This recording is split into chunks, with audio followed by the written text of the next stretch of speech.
To the Vale it is, then.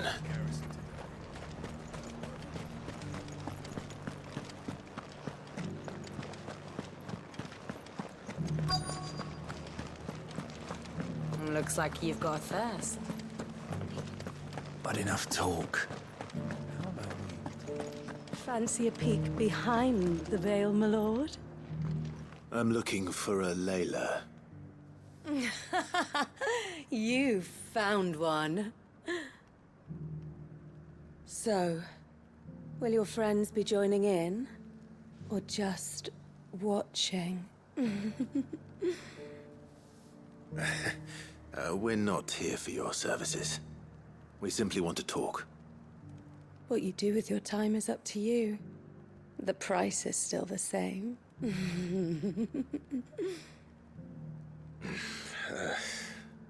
We're here about the letter.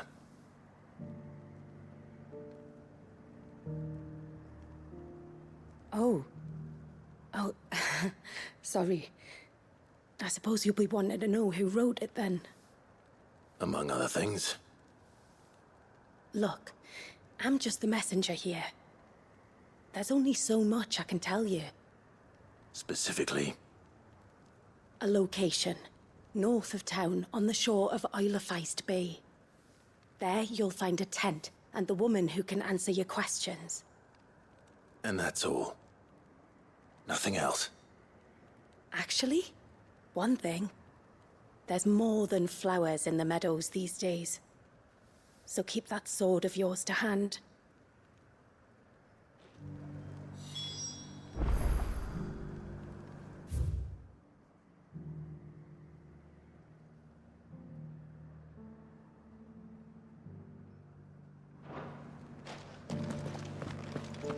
Does anyone else think it's strange that this woman should prefer to keep to the outskirts of town? What if she realizes the value of the information she's party to? And the danger it puts her in.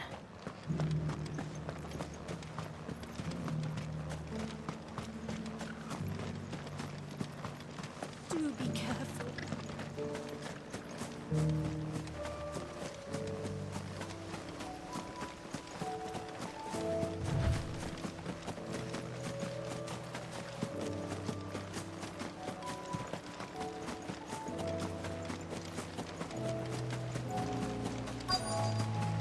The tent is where Layla said it would be. Yes, but who awaits us inside?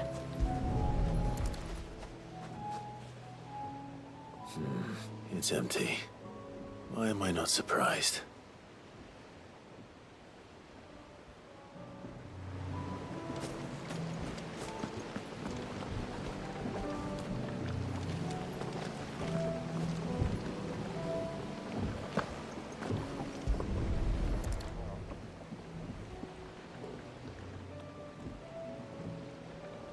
The boat. No prizes for guessing who that belongs to.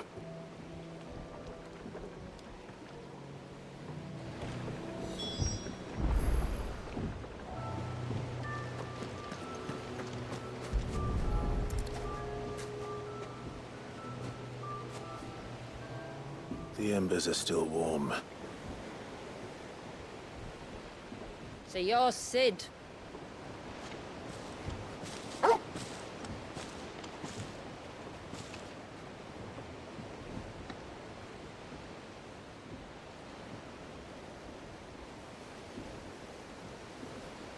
I suppose I must be.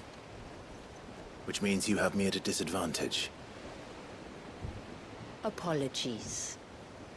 I am Shula, tributary of Mysidia, final haven of the Motes of Water. The Motes of Water. The very tribe into which it was believed Leviathan's dominant was born.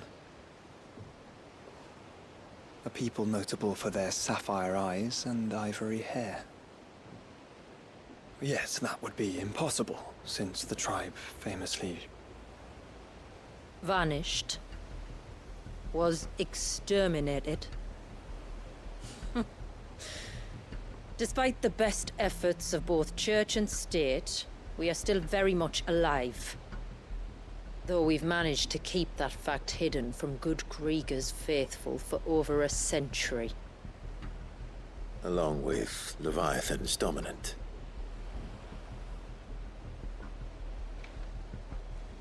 That wave out there. What do you know of it? The Surge. Only that it's been there a long time. Since the fall of Drake's Eye almost a century ago. Some claim the two are connected, but none can speak with any certainty. So in other words, you know nothing. Not that I'll hold it against you.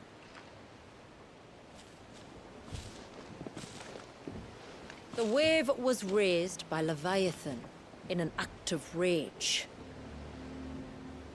Moments before the waters were stayed, and the Icon and its dominant bound within. And you want us to? Rescue him. Yes. You see, a little bird told me about a certain outlaw with a singular knack for putting unruly dominants in their place. And ours is about as unruly as they get. For years, we've searched for someone who could hold their own against an Icon. Someone just like you. So what do you say? Will you help us? What exactly did your dominant do to warrant this punishment? What did he do? He committed the greatest crime one of his kind can. He was born.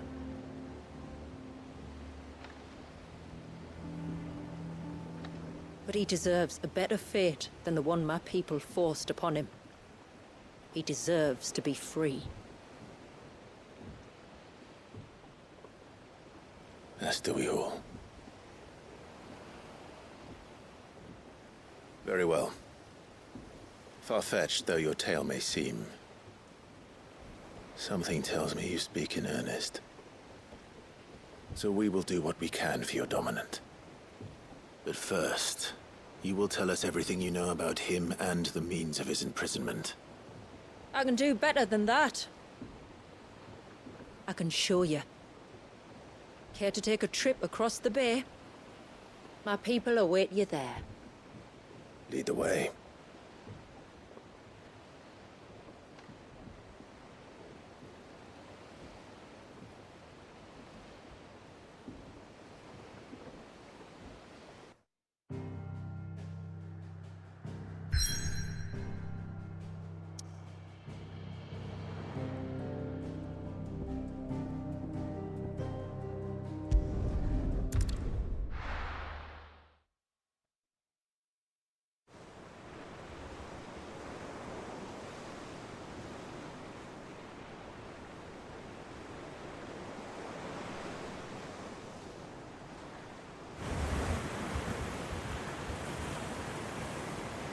All right, you might want to hold on to something.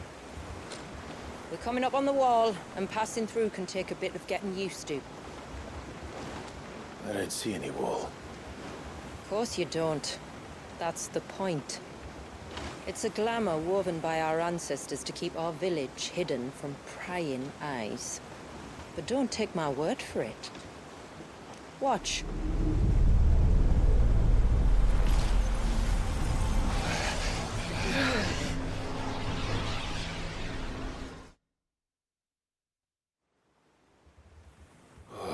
That was worse than a slug of Bacchus wine. Clive, the sky. It's blue, but how is that possible? You do know what a glamour is, don't you? Ours just happens to work both ways, and a good thing too. I wouldn't fancy staring at those sickly clouds every day.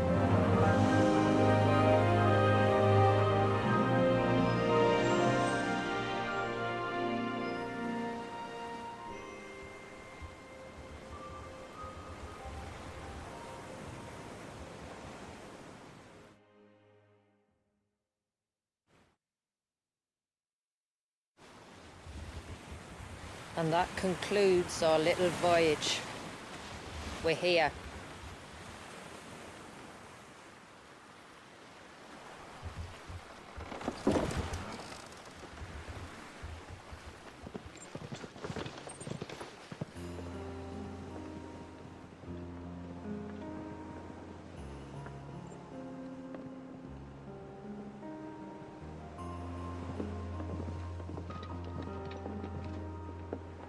It's a long slog to the village, and a hard one. I hope you're up for a climb.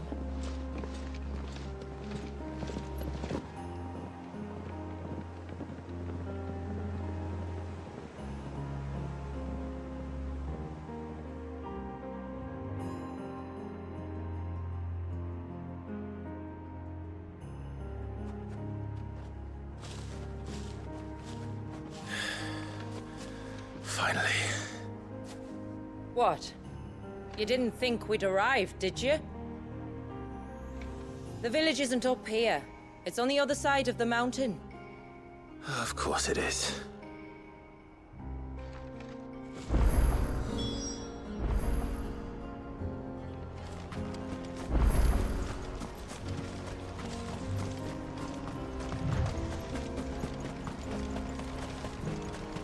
Watch yourself, Sid.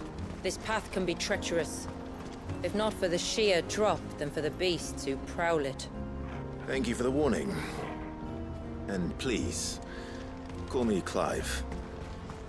Sid is an alias. You will be pleased to learn, Lady Shula, that I have no such aliases. Is that so, Lord Margrace? It's all the same to me.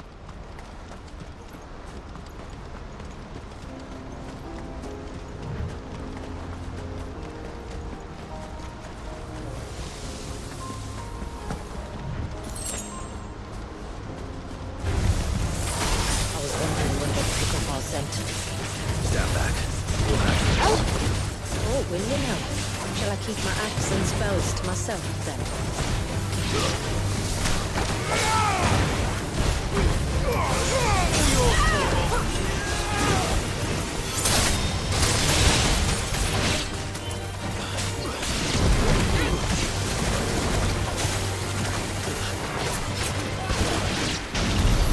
Earlier you mentioned spells, yet I see you carry no crystals. Since when did a bearer ever need crystals? But then, where is your brand? Waiting for me in Sunbreck, if I ever get careless. Then it's in for a long wait.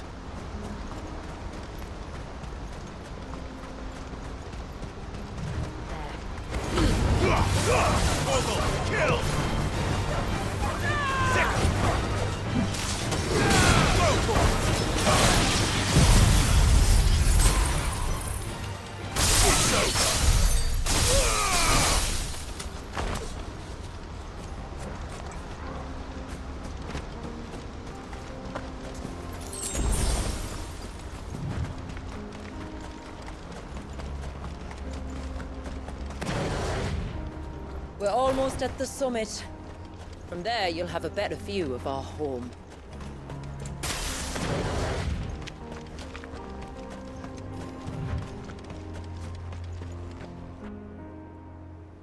Few have ever set eyes on what I'm about to show you. Just so you know. This is not what I expected. Welcome, my friends, to Mysidia.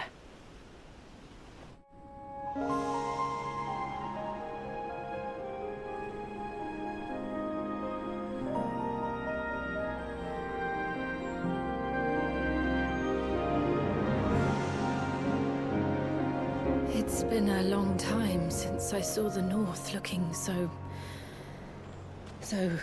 Alive. I'm sure you have plenty of questions, but it's been a long journey, and I expect we could all do with a rest. Our humble village is only a short way from here, if you'd care to accompany me. Let's get ourselves in front of a fire and I'll tell you everything you need to know.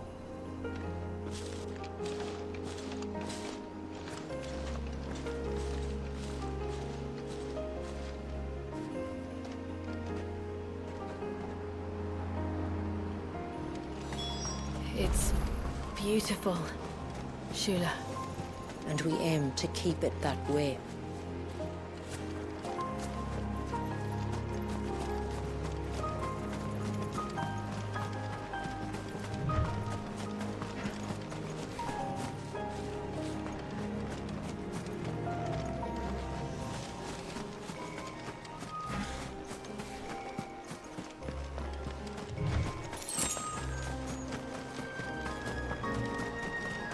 Are those stones glowing? That's one of the cairns which maintain the glamour. Steer well clear.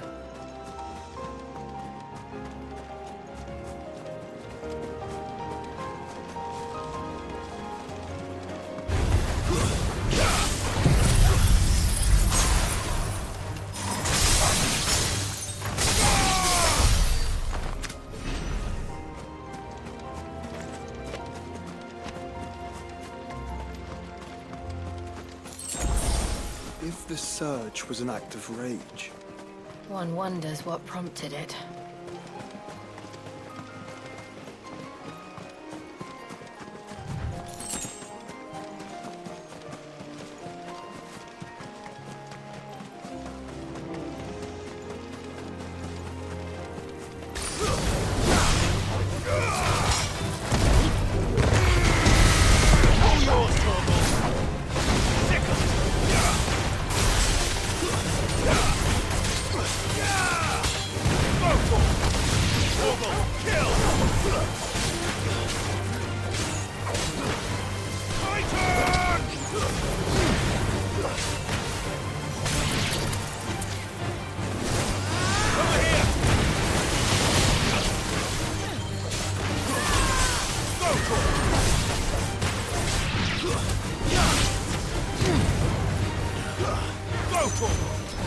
This one! Zika!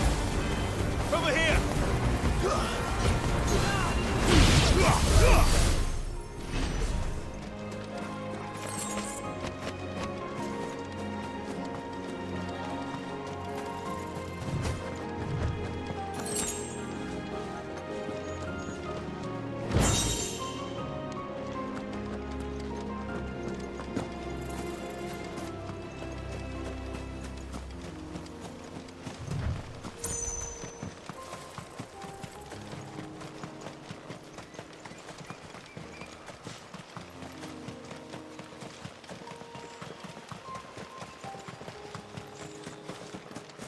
could we not have spared ourselves the mountain crossing by landing further north?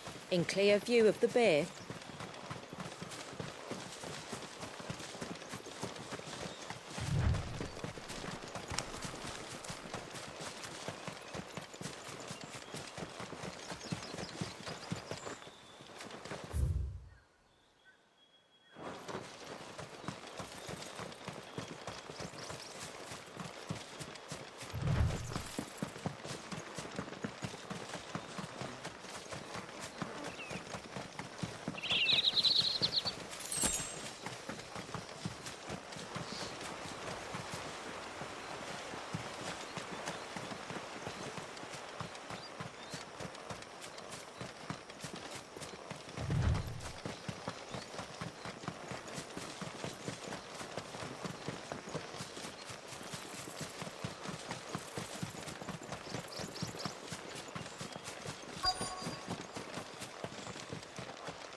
On evening tides.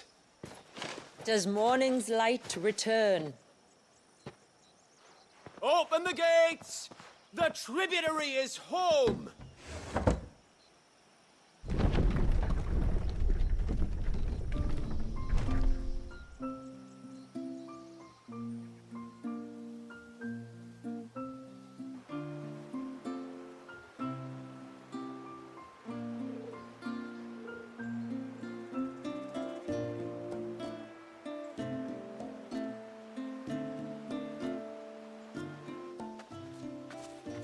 Outside? Van Nefer. Look at the size of that dog. All right now, back to your duties. You'll have to forgive my people their curiosity. We don't get many visitors. Or any, truth be told. Then we are honored to be the first. This is quite extraordinary. Like stepping into another world. So do you believe me now? You've made it difficult not to, my lady. But how did your people chance to settle here in the north? Unless I am much mistaken, the moats of water long called the coasts of Southern Ash their home. Until Drake's Horn fell and the Blight forced them ever inland, where... We met our doom, along with our dominant. I see you've read the Gregorian Church's account, but perhaps you'd like to hear ours. That building over there is the Witten Hall. It's where my people gather to discuss matters of import. We can speak more inside, once the place is ready to receive you. It shouldn't take long, but you're welcome to explore the village while I see to things. Thank you. We'll do just that.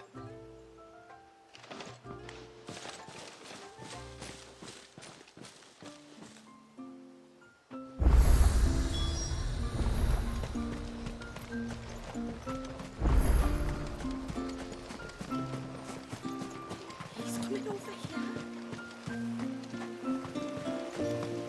The stalks are thin.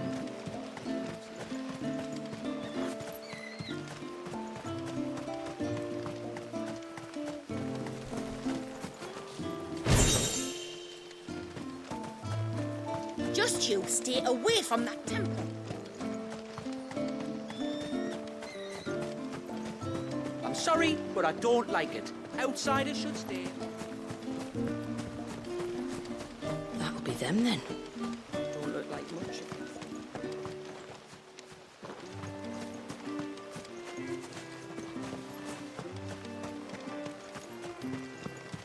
Look. That one's got a black. Look, Nan, it's the outsiders. How long do you think this bridge has been standing here? Oh.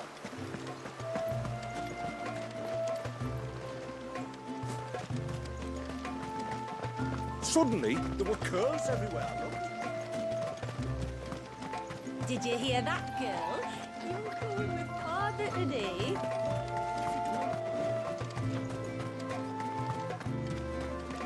Seems like one of the cans just isn't it?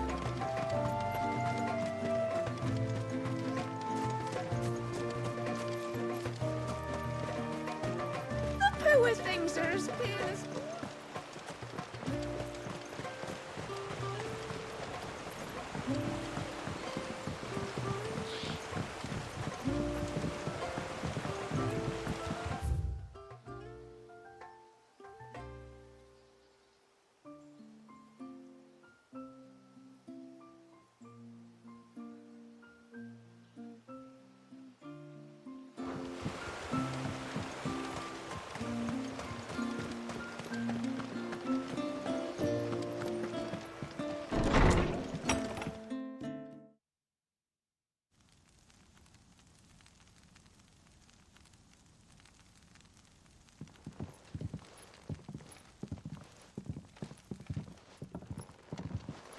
So what do you think of our little haven in the woods? It might not have all the comforts of a southern settlement, but at least it's ours. And there's a lot to be said for that. It can't have been easy keeping this place a secret. Not easy, no. We've dedicated our lives to maintaining the glamour that conceals us. Us and Walyas. This man, Walyas, is he Leviathan's dominant? That's right. Though he's no man, Walyas is still a baby. A baby? Forgive me, but you said that the Dominant and his icon were bound inside the Surge almost a century ago. That would surely make him older still. It would, if he'd been allowed to age. But the spell robbed the poor bairn of even that. I'm sorry. Wallius was the son of my great-grandfather. Leviathan awoke within him almost immediately. But instead of allowing the lad to live out his life as a valued member of the community, my ancestors sought to put his power to other uses. Sadly for them, the Icons sensed their treachery and summoned a wave so large it would have swallowed the entire village if my ancestors hadn't stopped him. Then it is not the surge that binds the child, but time itself. Yes. Forgive me. I'm still not sure I understand. I'm not surprised. It isn't the easiest thing to explain. Which is why it might be better if I took you to see him. Show you exactly what he has to endure. That is why we came. Then let us be off. There's a road that leads north from the village. It'll take us right into the surge.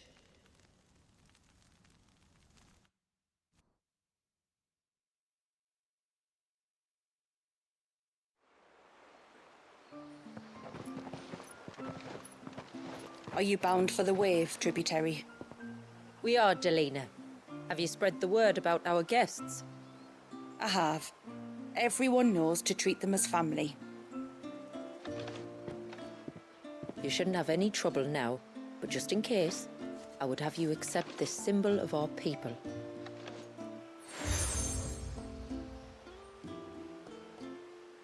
That's very kind. I look forward to meeting the family. The feeling's mutual. Should the tributary be indisposed, feel free to ask me any questions you might have regarding the village, and I'll do my best to answer. Thank you. We will. Then I bid you good tide.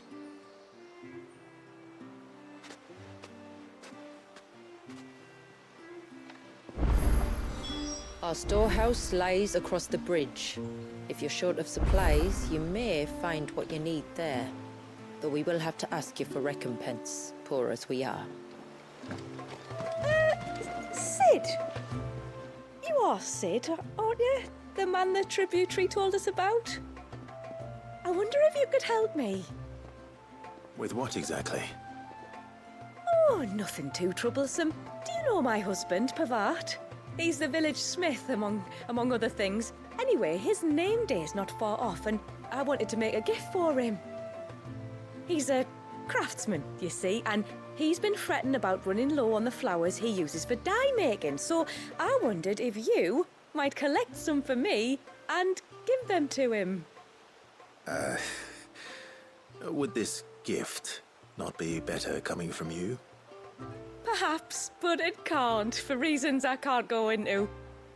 Please, I know it sounds daft, but I'd be ever so grateful.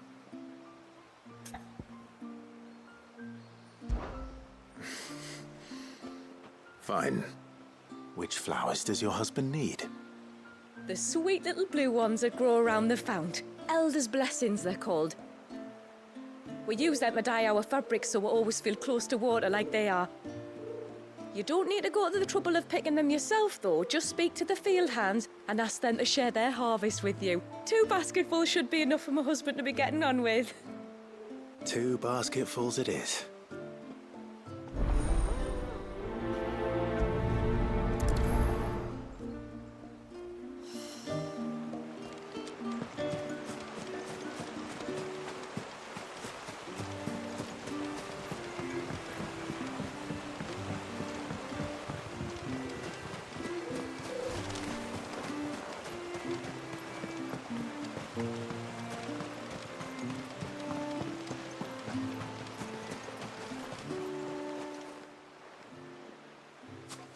Ah, welcome to Haven, friend.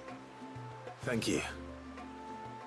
Forgive my presumptuousness, but the smith's wife has asked me to make her husband a present of some elder's blessings. 2 basketfuls, to be precise. Well, I have one, if that's any help. It is. I'm much obliged. They really are beautiful. Aren't they just? Though that's not the only reason they have a special place in our hearts. Legend has it that when our people fled from Ash, the tributary of the Tyne took some seeds with them. And as they wandered high and low across the Twins, he'd plant them wherever they stopped for water. Every elder since has done the same. So when we finally put down roots here in Mysidia, the flowers did too.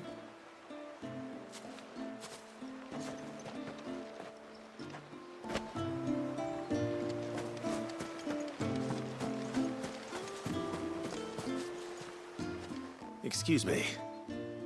I wonder, might you be able to spare a basket of Elder's blessings? Pavart's wife tasked me with collecting some for her husband, and suggested that I speak to you. Ah. Werda wants you to bless her better half with the fruits of our labour, does she?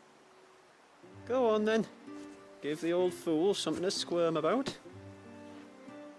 I'm sorry. Ah, don't worry about it. An old fool Pavart may be, but if you come bearing gifts, he's not fool enough to turn you away. I'm glad to hear it. Thank you. Well, that's 2 basketfuls.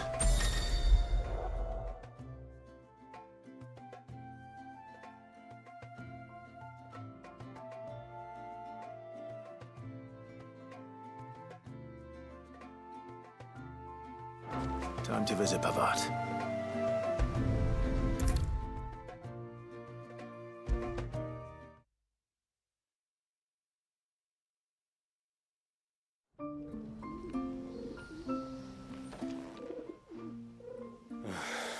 What do you want? Your wife asked me to bring you these flowers.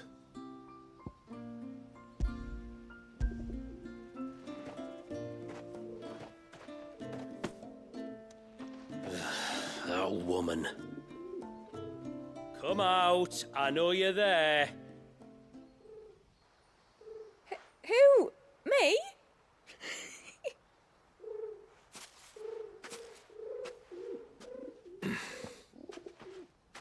Would either of you care to explain what's going on?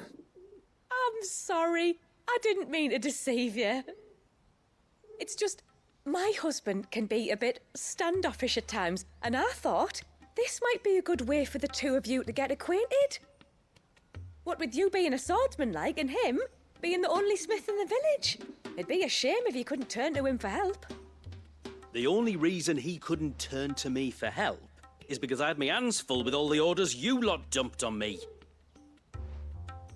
I'm pretty much done with them now, though.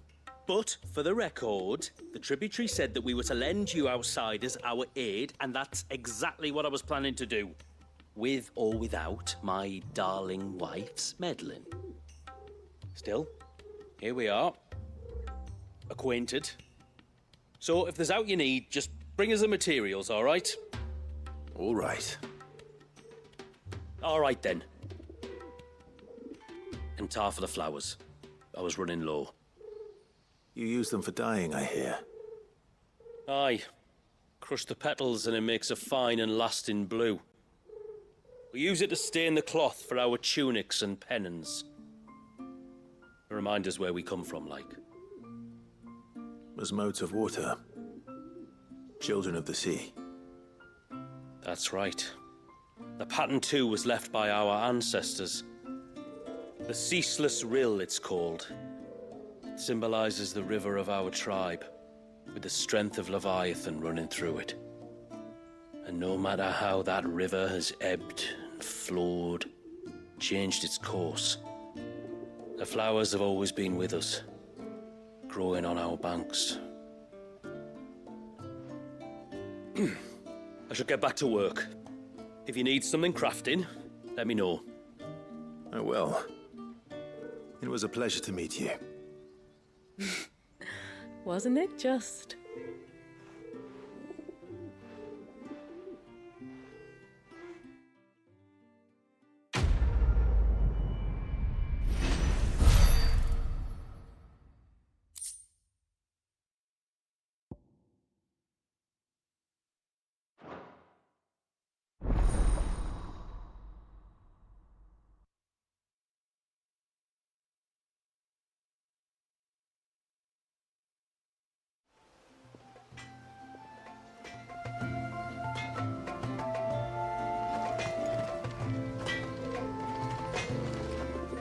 Yes?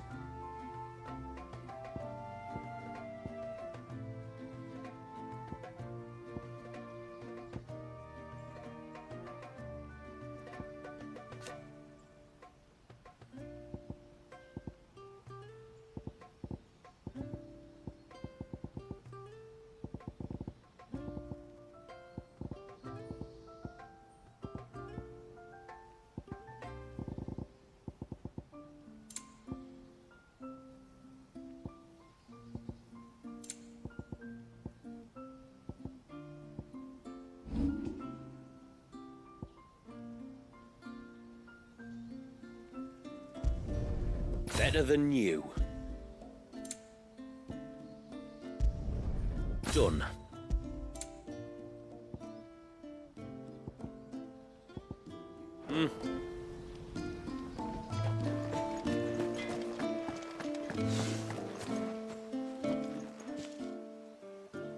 Oh, I'll have her hide when she gets back. Oh, sorry. I was leagues away. How can I help you? If you're after something from the storehouse, it's actually my wife you'll want to talk to. She will have to charge you for the goods, though.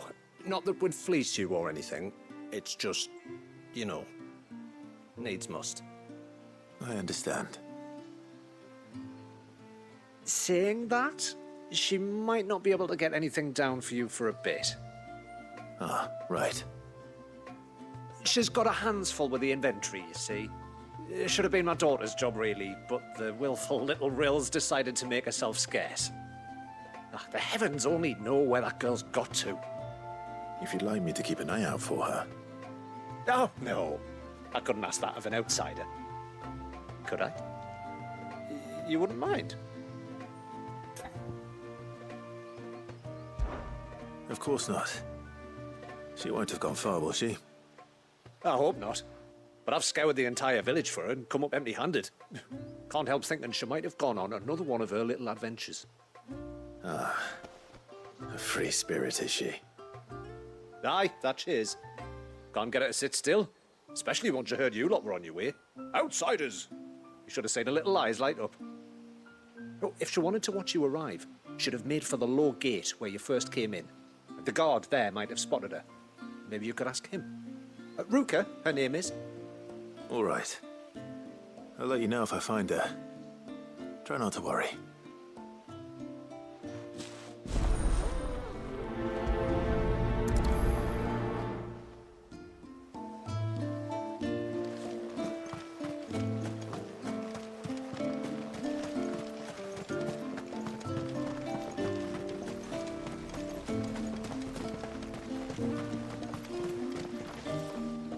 Excuse me. You haven't seen the storekeeper's daughter, have you? Little Ruka? I have, as it happens. She went out through the gate not long ago. Out of the village? Alone? Aye, she does it all the time. There's a path off to the left which leads down to the river. Nice little spot, that. It's safe as you like. The beasts of the mountain don't dare come so close to the village.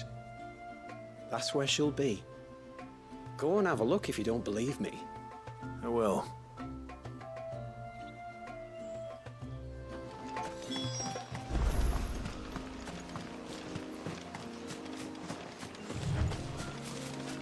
This must be the path.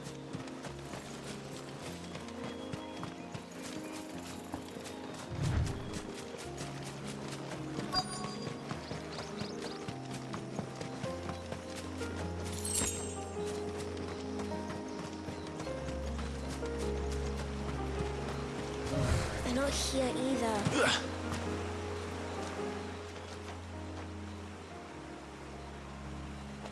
It's you! I've been looking everywhere for you.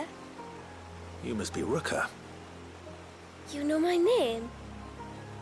Can you lot read minds? Your father asked me to keep an eye out for you. You left without telling him where you were going. He was worried. But I went to look for you. Well, now you found me. What do you say we head back to the village and let your father know you're safe? All right. And on the way home, You can tell me all about the world beyond the wall. I want to know everything. Everything might be a stretch.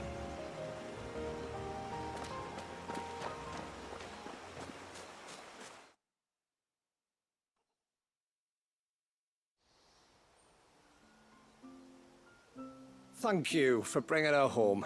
And sorry for the trouble. Oh, no. It was a pleasure. Daddy, did you know that there are villages 10 times as big as Haven in the outside world? 10 times! Cities, they call them. And in these cities, they have great big walls and towers and castles. Oh, to think I was worried. You can tell me all about the outside world later, Sweet Pea. Now go and help your mum with the stores. All right.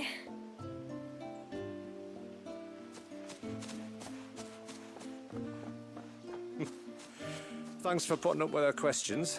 She, has a lot of them. One of the big ones being, what are the people beyond the wall like? Reckon you've made a good first impression. Are we the only one she's ever met? That you are.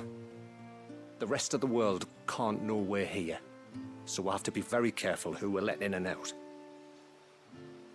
A few of us might make the occasional trip to shore for supplies, but for the most part, we'll make do with what we've got, including what the old Northerners left us. Yes. You built on top of the old ruins, didn't you? Well, they make for fine foundations. Their masons clearly knew what they were doing. That's one thing we don't have to worry about. Oh, it's everything else that's the problem. Medicines, metals for tool making, anything like that. We have to dress up as traveling merchants and make a trip to the outside and pray to every cloud in the heavens that nobody sees through us. Which explains why you need Gil. Aye. And now Ruka's back, my wife should be free to assist you with any potential purchases. So please, do make good use of our stores, because we fully intend to make good use of your coin. I'll be sure to keep my purse strings loose.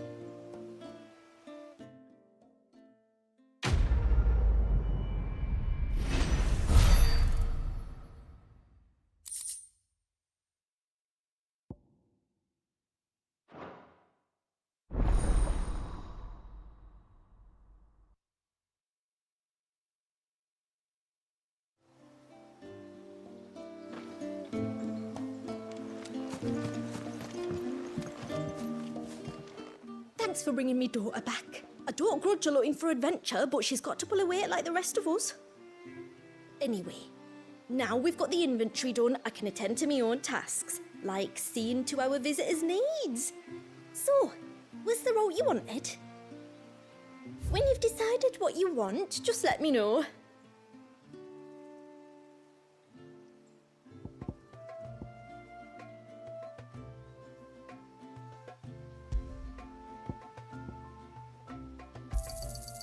May it serve you well.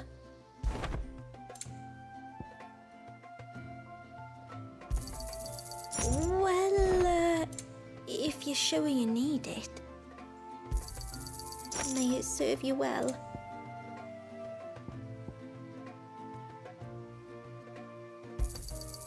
Well, if you're sure you need it. Then I bid you good tide.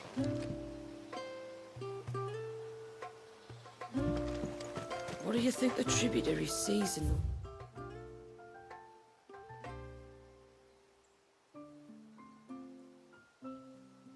As outsiders.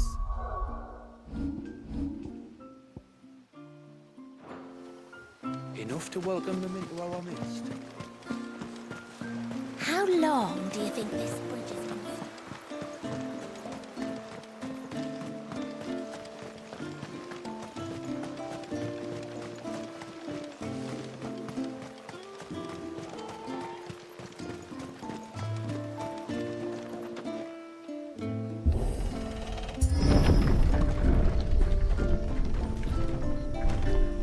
There's a pair of ships just up ahead. Ships? But are we not still leagues from the shore?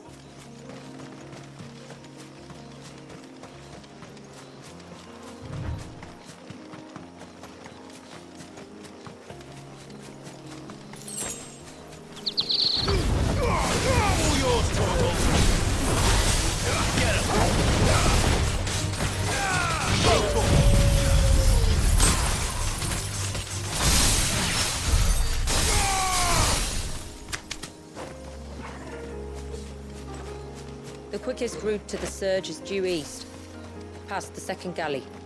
Shula, how did these ships come to be here? What do you imagine happens when an icon of water gets angry? Really, brother, did you have to ask? Now, Torgal!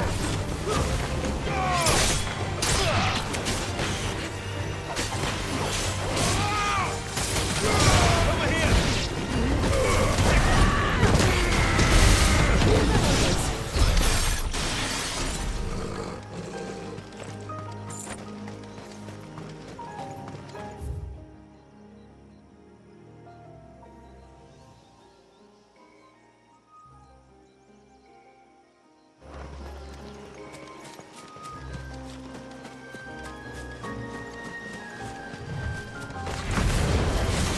Tongarees. Foul creatures consumed by their hatred for everyone embedded here. Everything save sharp knives, it seems. Get him! Over here!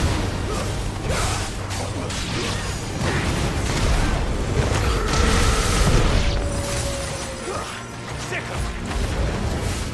Torgal, killed!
I can smell the sea.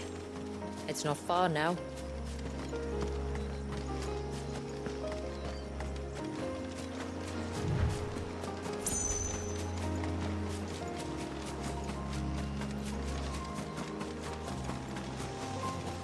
How will we reach the surge? We'll follow the coastline north. There's a bridge that'll take us across to the cape.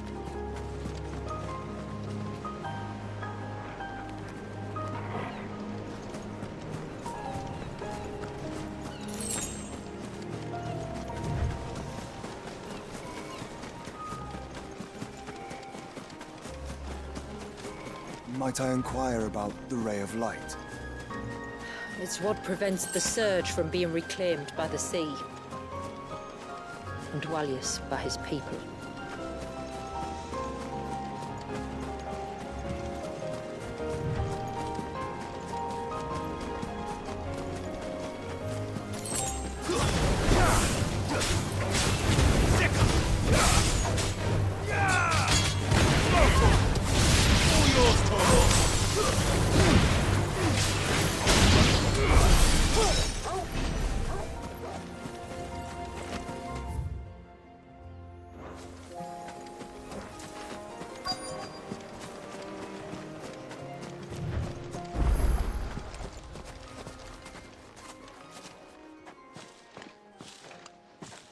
You said before that the child is bound within the Surge.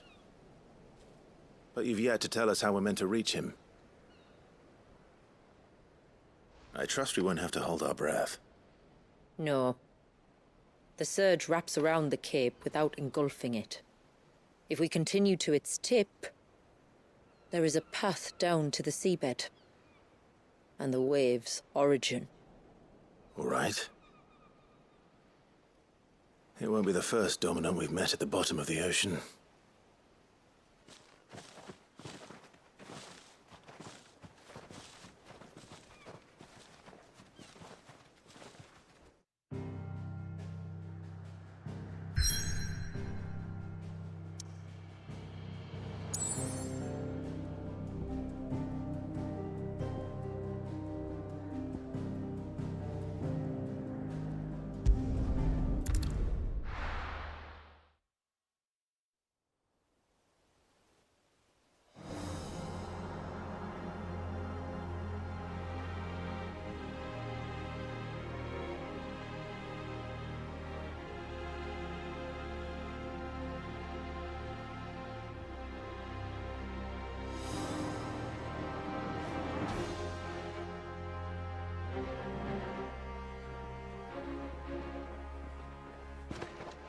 It's not much further now.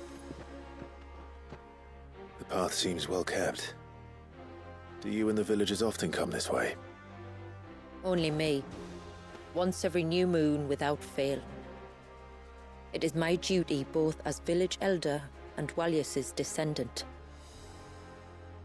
But surely no one blames you for what happened. Why should you bear the responsibility alone? You misunderstand. I do it because I want to show him that he isn't alone, and that there are still some of us who would see an end to his suffering. Suffering you will soon witness with your own eyes.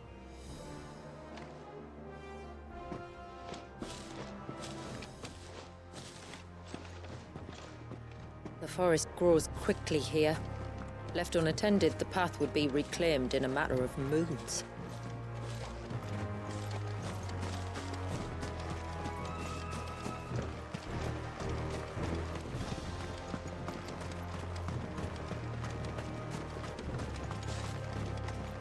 Does the light point the way to the child?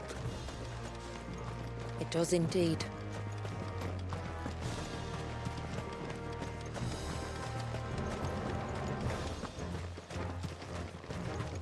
Look at all the droplets of water suspended in midair.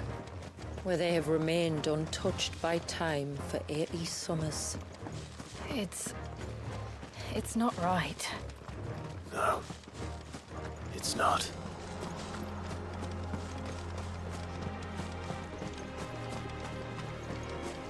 There. Up ahead.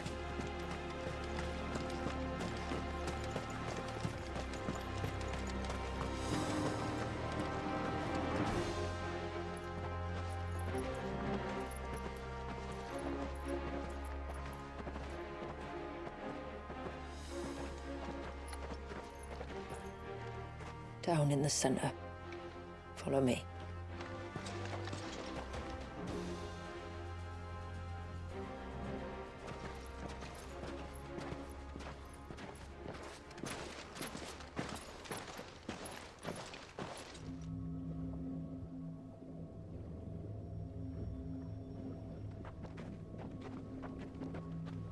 He's still primed. I'll never forget my first priming. The fear. And I was old enough to understand what was happening. One can only imagine how this poor child felt. He is the victim of an unforgivable sin, committed by people who saw him as nothing but a means to an end. He must be so frightened. Then I'll ease his burden. You don't mean? I'm not going to hurt him. Contrary to the tales, I don't go around killing dominants for no reason. What if I told you there was a way to remove Wallis' icon? I'd tell you you were a madman. It's hard to believe, I know. But it can be done. Though, it isn't without its risks. Part of the icon remains no matter what. So, it might still come to violence? I don't know. It depends on the dominant. I've seen things end well, and I've seen things spiral out of control. But I do know one thing. If we turn our backs on this child, there will be no end to his suffering. And I think that a worse fate than the alternative. Don't you?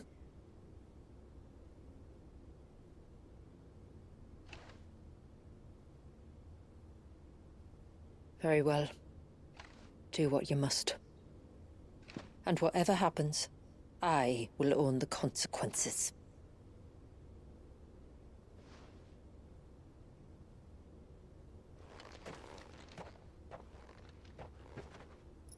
Don't be afraid, little one.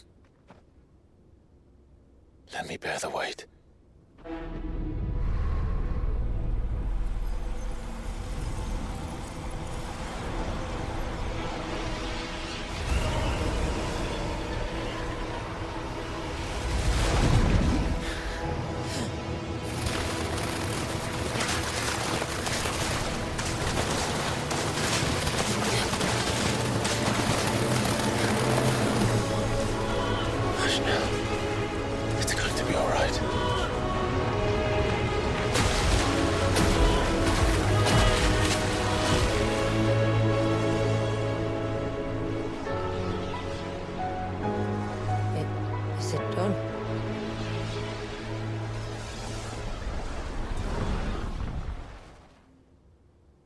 I think so. I can feel the icon inside me.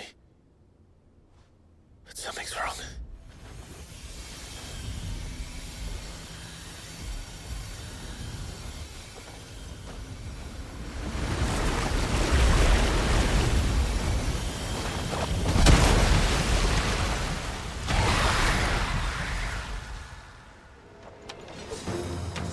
He wasn't just afraid. He was angry. All right. Let's see what you've given me.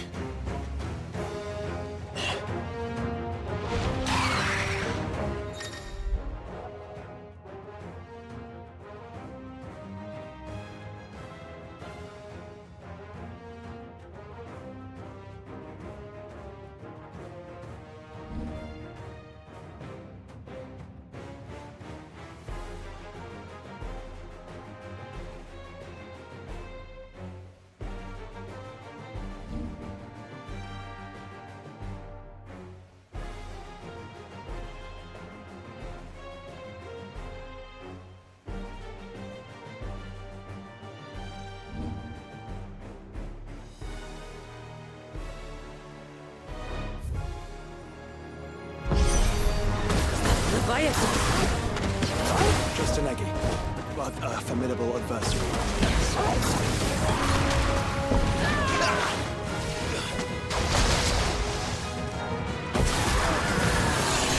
Oh, look. It has friends.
Is everyone all right? He seems calmer now. You said Walius was frozen in time. But he knew we were here. How? I don't know. He's never reacted to anything or anyone. Until now. The child has been bound for nigh on a century.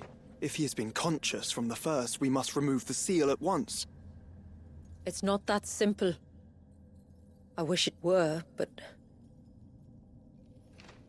there's more to this tale. It would be better if I explained back at the village. I see. Then let's return before it gets dark.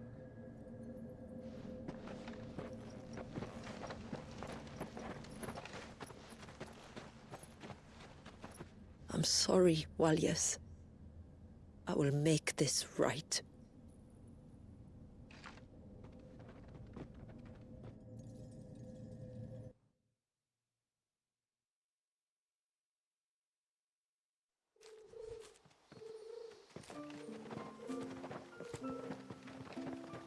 So, part of Leviathan is inside you now, is it? Does it hurt? No. Not anymore, anyway. Good. Because I still have need of your strength. If you want to know the rest, we should head to the Witten Hall. Of course.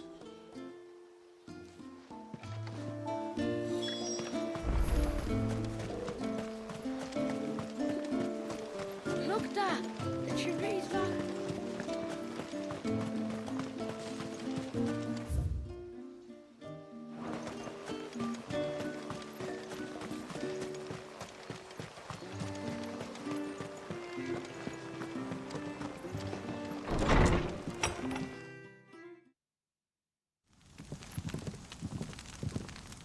To understand the spell which binds Walius, you must first know who we are, and what drove my forebears to commit such an atrocity.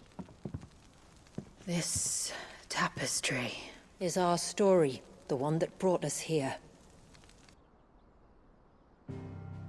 After generations of wandering, my people sought refuge in northeastern Storm, some 170 years ago. But in exchange for our safety, the Gregorian Church demanded we renounce our faith and branded us heretics when we could not. To be exterminated, as a lesson to others. And so was it chronicled in the imperial histories, for anything less would have made the Church seem weak. Yet a handful survived. The few who did fled north and west, and in doing so discovered two things that would forever shape our fates. The first was an old legend, revealing how to make your very own Mother Crystal. I've heard that one before. Yes, yet it gave them new hope, however false. Our ancestors convinced themselves that they could recreate the divine if they could only find a strong enough heart. A living being capable of channeling torrents of ether. And the heavens provided. A dominant. Well, yes. They'd stumbled across a nostrum in an ancient ruin, which they believed could provoke a sudden outpouring of a creature's ether. They meant to enrage his icon. Leviathan would have destroyed everything, had our people not made their second important discovery. A means to stop time itself. Where did they find that? The Northerners had no such magics, or they would have used them. When our ancestors first arrived, the land was uninhabited, save for an old witch who lived on the highest peak. Her body had been consumed by the curse, a cruel payment for her long years of service to the Northern Thanes. So desperate were they to prevent the fall of Drake's Eye, they'd forced her to devise a spell to stop time. But Drake's Eye did fall. It did. When she finally perfected the necessary magics, it was already too late. As punishment for her failure, the Thanes exiled her to this forsaken place to live out the few days she had left. Knowing her suffering, our ancestors cared for her as best they could, and in return, she gifted them her spell. That even though she should die, her legacy might live on.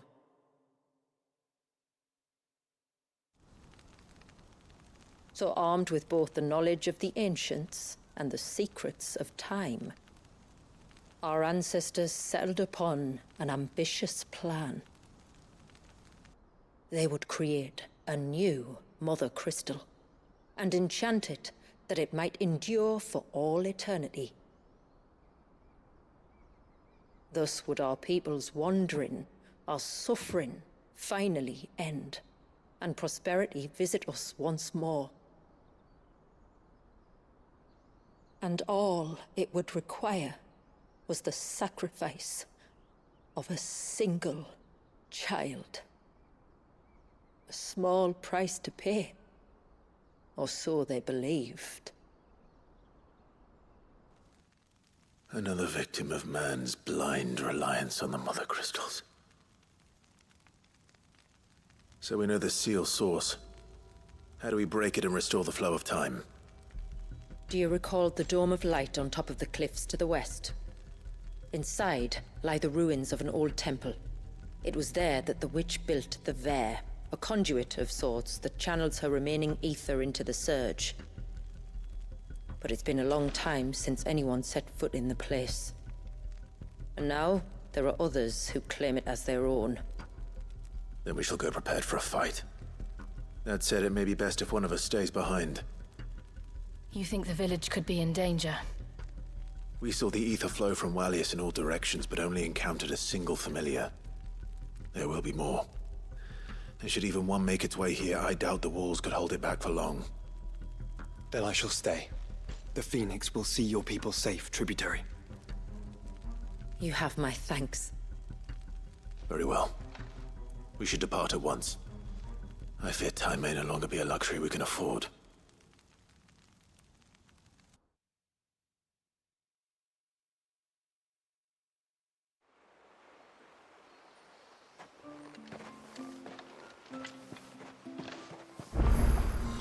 The Vare is not easy to find. We must first head north, and then west, deeper into the forest.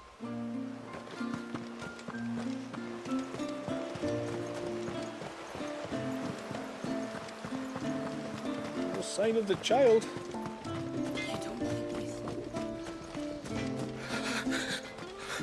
I can't. Just try to breathe. That's it. Is everything all right? Ah, you're the outsider. I'm Fannet, healer by trade.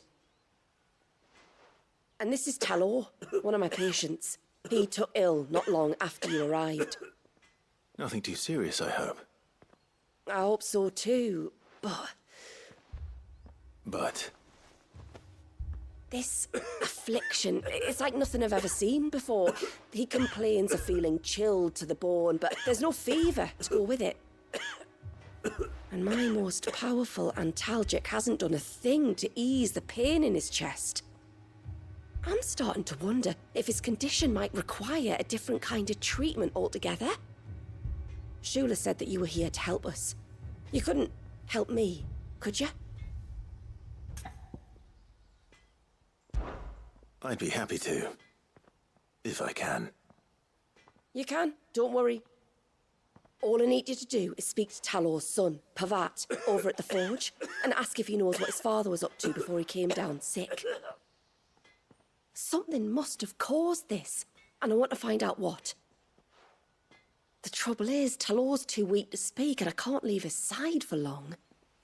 So while you talk to Pavat, I'll pay his wife word a quick visit, just in case she knows anything. All right.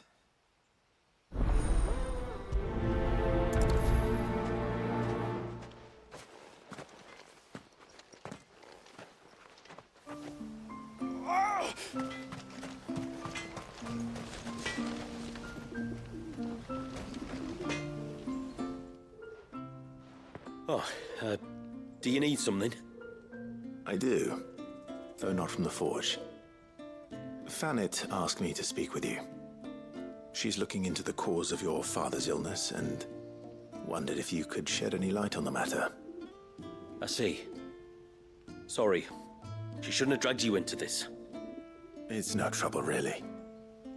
Tell me, did your father do anything out of the ordinary before he fell ill? Not that I know of. But then I hardly see him. He's always out and about, like. Well, at least he was. Suppose he might have been a bit more fidgety than usual, but apart from that... When you say out and about, where does he usually go? Just round the village. Wanders over to Blazier's place most days. He's a fisher who lives on the other side of the fount. They're old friends. Maybe he knows something I don't. Maybe.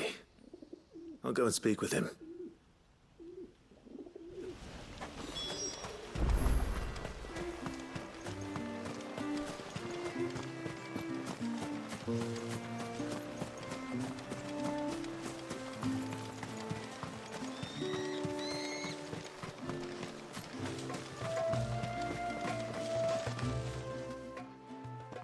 Greetings, stranger. What can I do for you? Your name is Blazier, is it not? Pavad tells me you're a friend of his father's, and that the two of you may have spent some time together prior to his illness. His illness? Talor's never been ill a day in his life. I don't know why he'd start now. Oh, Fanny doesn't know either. It was she who asked me to look into his recent behavior on the off chance it might explain how his condition arose. Oh, I suppose there was something that struck me as a bit odd. He kept asking about the woods. Did you see anything strange on your way back from the shore? Are you certain? Do you swear? That kind of thing. I didn't, of course. But he wouldn't let it go. It was like he was expecting something to happen. It was just a matter of when. Not that I know what, but he never told me anyway. Well, that certainly does sound unusual. And it might just be what Fanit is looking for. Thank you. Don't mention it. Oh, and when you say Talor, wish him the best from me, eh? Let's see what the healer makes of this.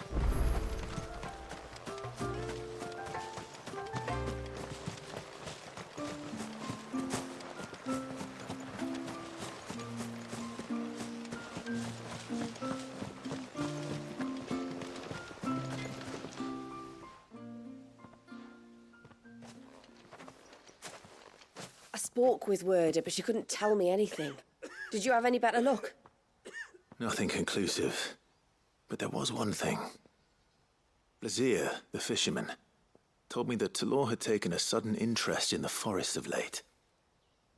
He kept asking him if he'd seen anything unusual there on his way back from the coast, but never let on what exactly he was expecting him to have seen. The forest between here and the coast? Surely not. But then...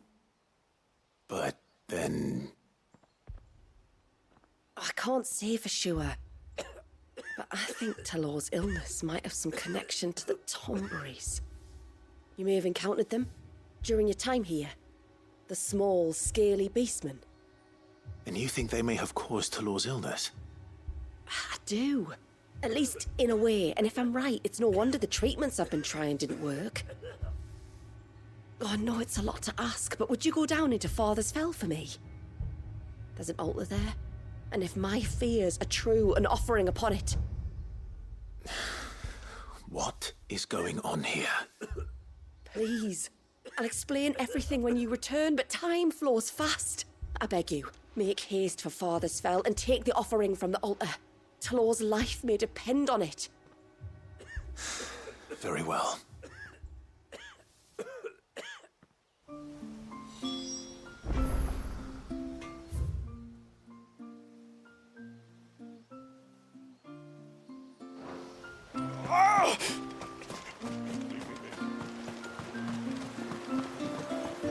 Bastard things.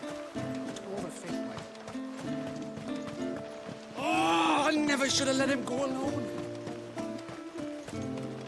Hail, stranger.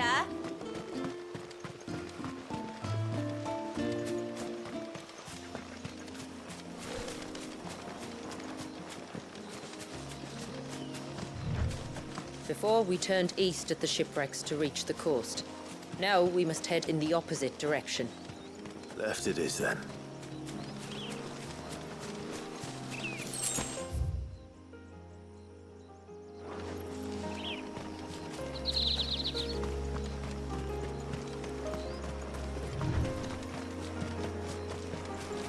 If there's one thing I know about beastmen, is that they love to hide in the dark.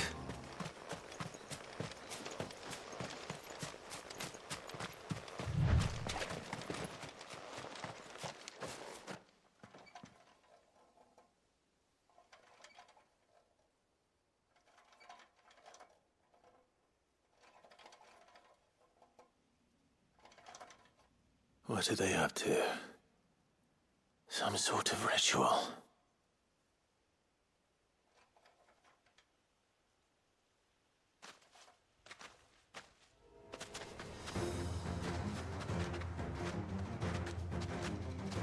Sorry to disturb you. This one! Kill! Over here!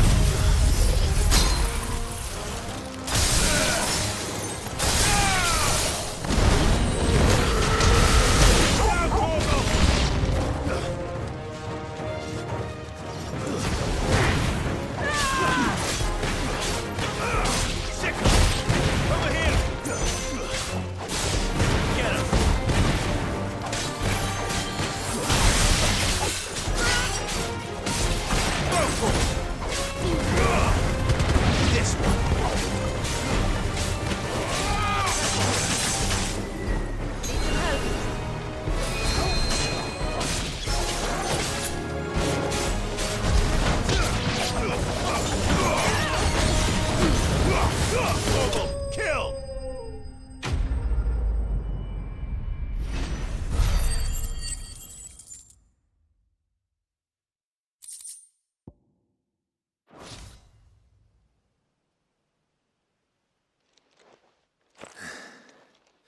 Let's see what's on this altar, then.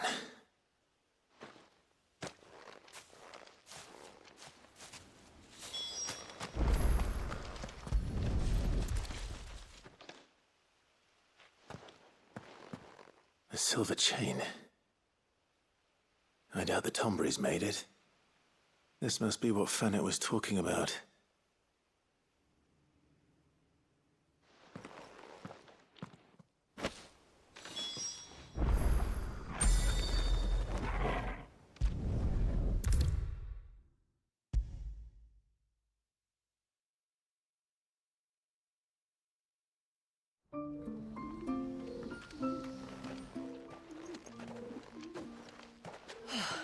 You're back. Well, did you find anything? I did. This silver chain. I knew it. Well, I'm still none the wiser. Forgive me. This chain. It's a Gregorian Maternoster. Worn by men of the faith. What's it doing here? And why would the Tombrys be praying to it? To understand that, you need to understand what the Tombrys are. They feed on hatred and suffering. And some say that if you render them an offering, some token of grievance against your fellow man, they will put a curse upon him. So you think someone's put a Tombry curse on Talor? I can't say for sure. Truth be told, I always assumed it was an old wives' tale. But given his fear of the forest and the presence of the chain on the altar, I don't know what else to think. Does Talor have any enemies in the village? Anyone who would nurse such a grudge? No, I believe the one who left the chain at the altar was Talor himself. I beg your pardon? But there's more to the tale, you see. It's said that if you attempt to curse a soul that has returned to the sea already, your ire has nowhere to go but back to its source. You're saying he cursed himself? In trying to curse another, aye. When my father was younger, he was one of the few permitted to venture beyond the wall on trading expeditions. He told us that when he journeyed to Sanbreque, he'd wear that chain to disguise his true beliefs, lest Griega's faithful turn their cudgels on him. Did they ever catch him in his deception? Might that explain the ill will he bears someone? Not that he ever told me. Come now. Let's not waste time speculating about Talor's past. We need to focus on the present, and that means finding a way to break the curse. All right. If there's anything I can do to help, let me know. Thank you. I shall. Aye, and thanks for going to all this trouble. Here, it's not much, but I want you to have this. We call it an Adder Stone. It's a gatherer's charm. Reacts to certain rare minerals we use in crafting. Makes them ring out like a bell, stuff you'd have no chance of spotting otherwise.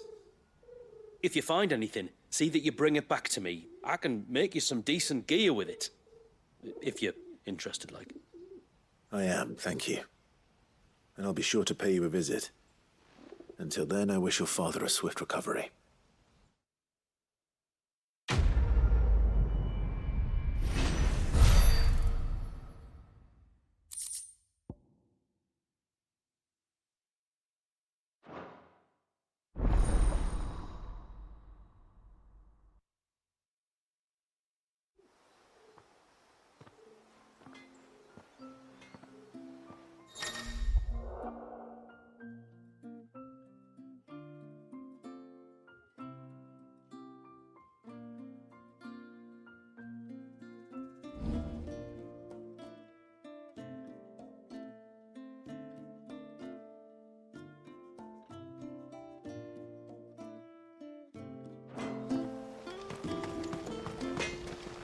Reckon my steel's just as good as any.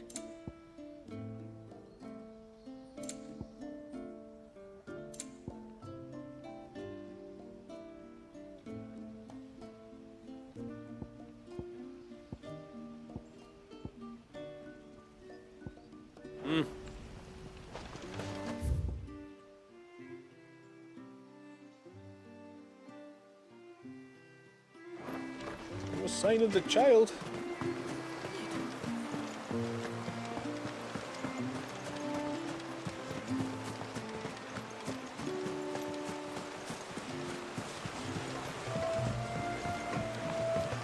My lord, may I speak with you?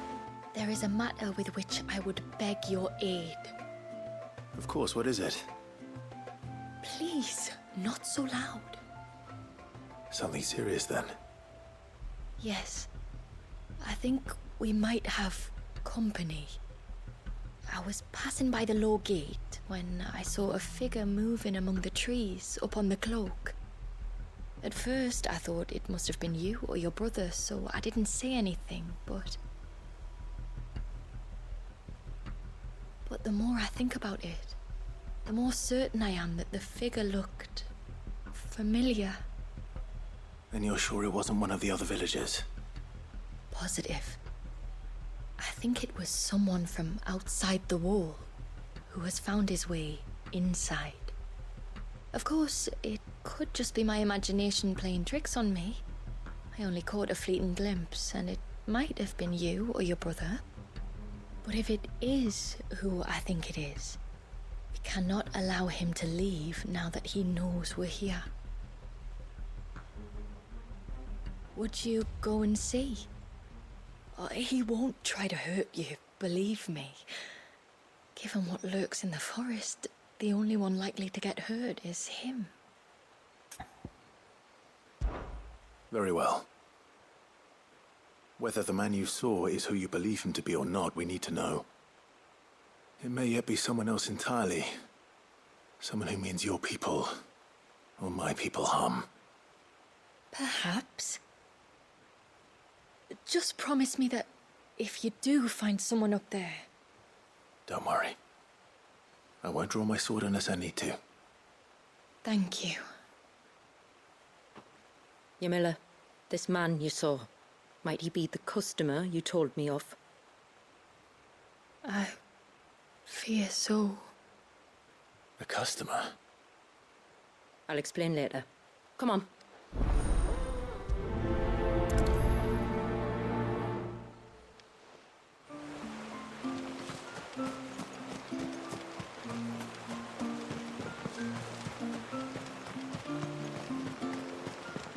If we pick too many of the flowers, there won't be enough.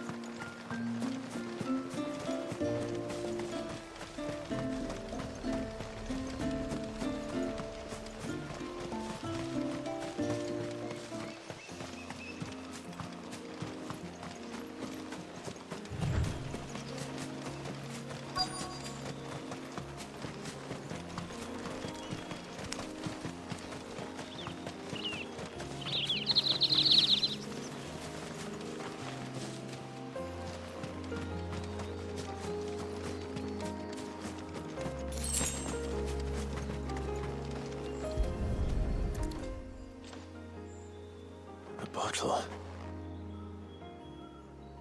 Breath of the Arbor. Perfume from Sambrag.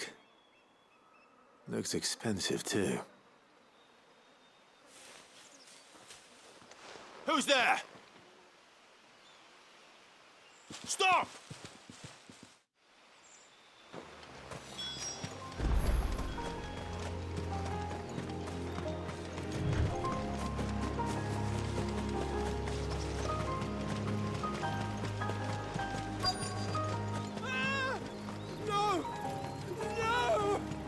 Hang on! I'm coming!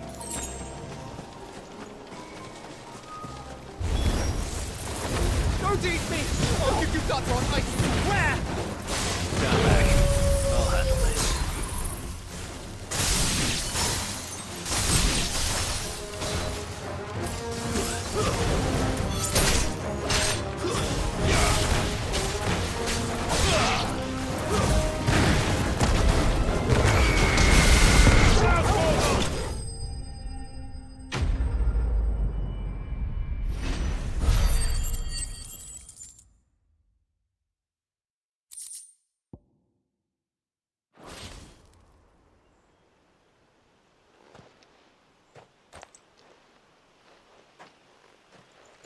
Are you all right? I'm more than all right. I'm saved! Oh, I could kiss you! Maybe you should introduce yourself first. Hervey! I knew it was you! What are you doing here? I came to see you. Oh, my little canary, it's been so long. Thank you for saving him and sparing him. Who is he? Hervey, one of many clients from my employment beyond the wall. One of many clients? We spoke every night of our plans together. Whispered songs of love into each other's ears. And then you upped and vanished without so much as a word. I left you a note, didn't I? I told you I was sorry, but that we could never be together. That I could never abandon my family. And I told you not to look for me. How did you even find this place, anyway? The flame of your love was as a beacon in the night that guided me to you. Hervey.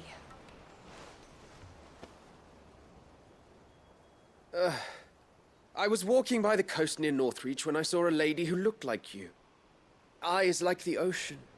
Hair like the driven snow. The next moment, she and her companions were jumping in a skiff and sailing out towards the wave. So I, borrowed the nearest boat and started rowing. It must have been Shula bringing us here. So what?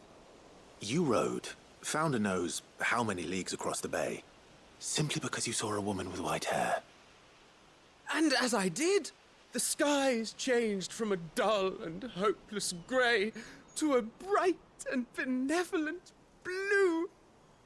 That was when I knew for certain that my little canary was close. Oh, why did you come? You should have forgotten me, as I tried to forget you. I cannot leave my people, Hervé. And now that you know about this place, neither can you. We must return to Haven and accept my family's judgment. I'm to meet your family. Oh, my little canary.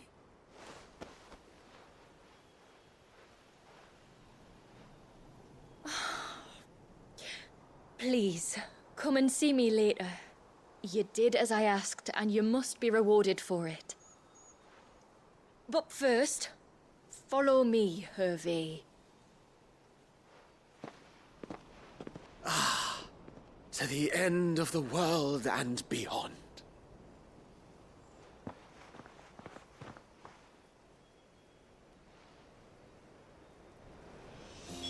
You should never have found this place. How could I be so careless? Don't blame yours.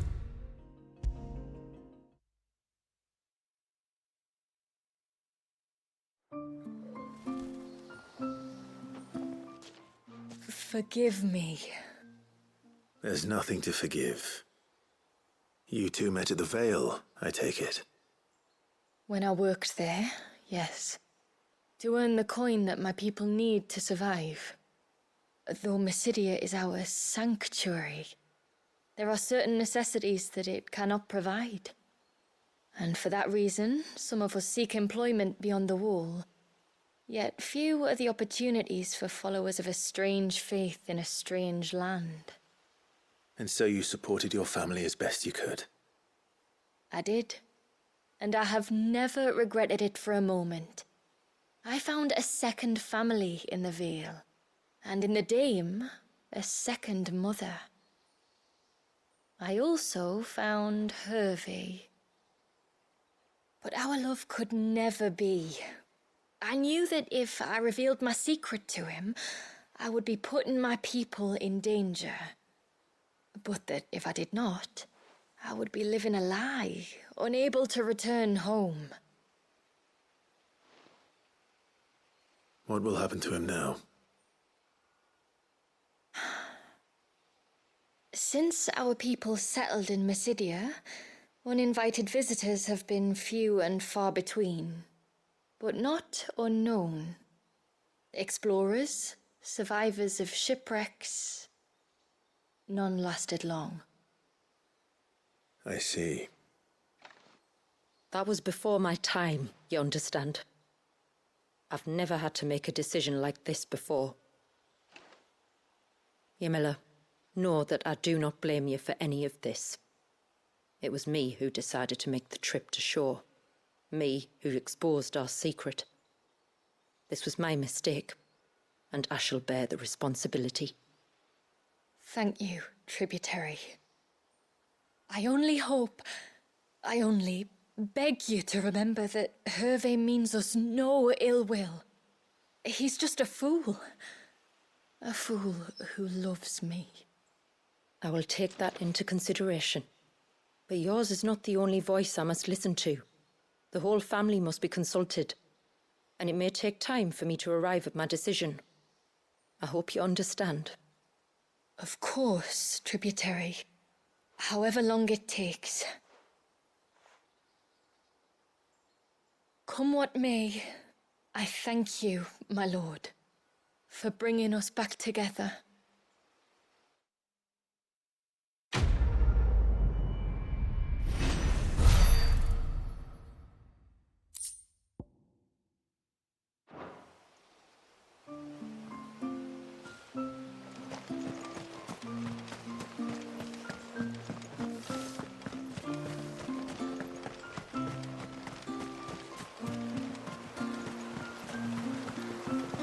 Bastard things. Oh, I never should have let him go alone. Ty, take me. What am I gonna do? You've got to help me. Shula said you were a force to be reckoned with. Are you? Why do you ask? Hey? Oh, sorry. I should explain. My name's Kitav. I'm worried about a friend of mine. He went into the forest and he hasn't come back. Would you help me find him? I can try. Tell me what I need to know. Of course. You know about the glamour our ancestors cast to keep this place hidden, right? Shula told us about it, yes. Right. So you know the cairns we use to maintain the spell? Well, it's me and my friend's job to maintain them. If it weren't for the likes of us, it would have faded years ago. So your friend went into the forest to visit one of these cairns? Aye, that's right. He said he was going down to Father's Fell. There are 2 cairns out that way, one by the banks of the Swift Run, and another near the Winged Wains, the, ships in the forest. All right. How will I know this friend of yours? His name's Nassef. He's about my height, but clean-shaven. If you could track him down and see that he's come to no harm, I'd be much obliged. I'll search the village, just in case anyone's seen him, and meet you back here. Very well.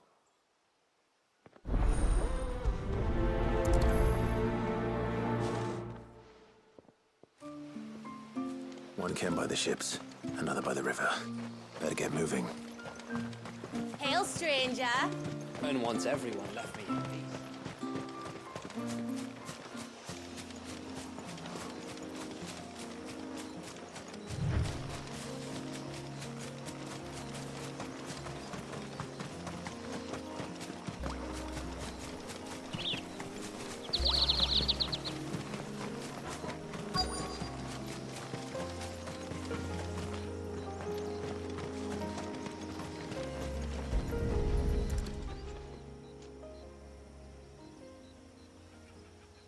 Well, here's the cairn.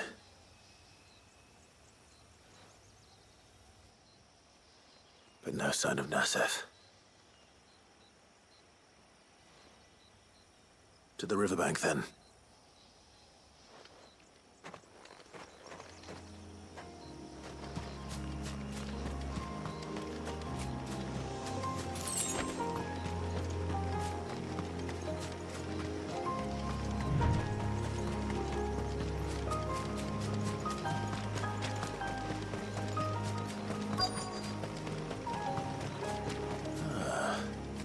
Who have we here? I'm looking for a man named Nassef. Aye, I know him. Takes care of the cairns. Wait, you didn't think I was him, did you? Sorry, mate, I'm just out to gym myself a few ibexes. What do you want with the lad, anyway? His friend, Katav, asked me to look for him. Apparently he ventured out to work on one of these cairns and didn't return. Well, that is a worry. You're a hunter, yes? You must know the woods as well as anyone. Can you think where he might have gone? There's a bridge further down the path. Blasted thing got washed away a few moons back. Our carpenter only recently had time to rebuild it. But if I remember rightly, there is another cairn on the far side. Maybe he decided to visit that one while he was here. Maybe. It's worth a look, certainly. Thank you. Don't mention it. I'll keep an eye out too. Perhaps he just got delayed or something. Let's hope so.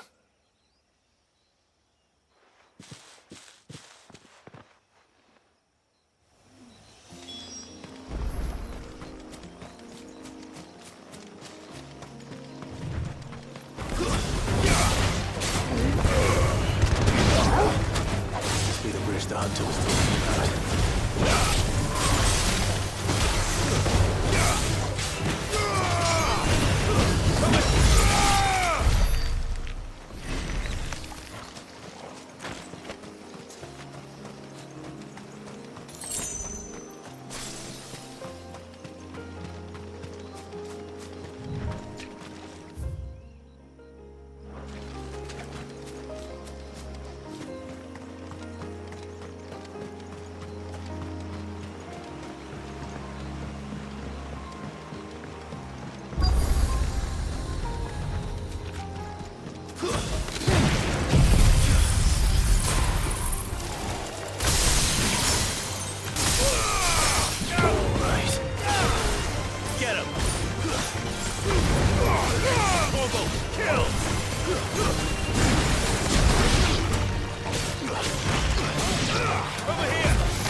have you!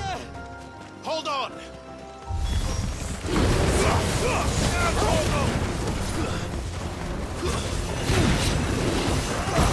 Fine.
Oh, thank you.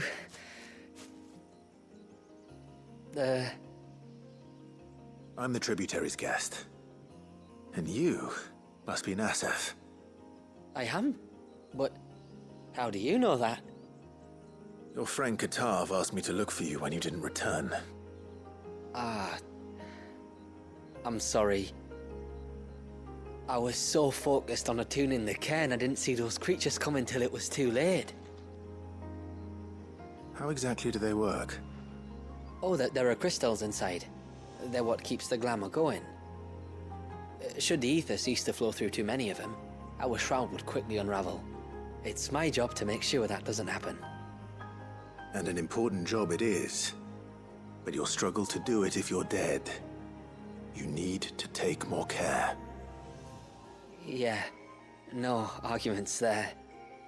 The truth is, me and Katav usually work together, watching each other's backs like. But when we heard outsiders were coming, we split up to get the job done faster, so things would be perfect for your arrival. Stupid, I know. So you found him then? Not before the local fauna did. My arrival seemed to put them off their dinner. Mustn't have been hungry after all. Expect you'll be wanting someone to escort you back to the village then, Nassef. Woods are full of nasties today. When you're next in Haven, be sure to come and see us. You saved my life. It's only right I repay you. If you insist. Take care now.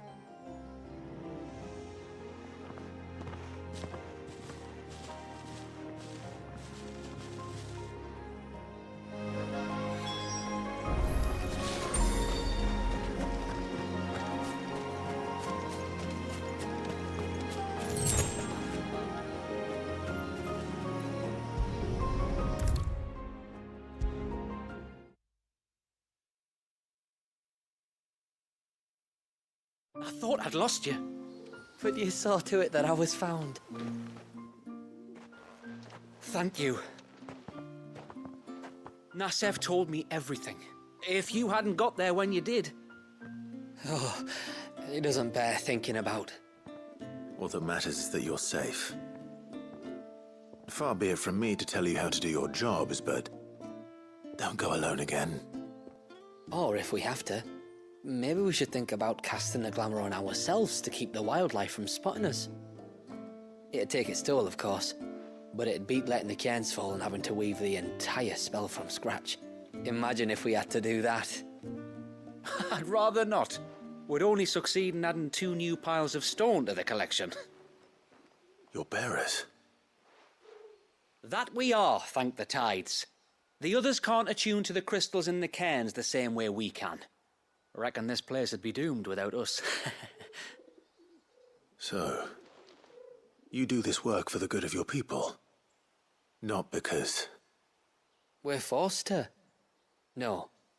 From what I've heard of the way things work on the outside, we were truly blessed that our rain fell here in Mysidia. Our people are few enough as it is. If we started turning on each other, kin against kin, over nothing but a stupid accident of birth, Our days will be numbered. They would. Anyway, all's well that ends well, eh? Thanks to you, both of us lived to keep this place hidden another day.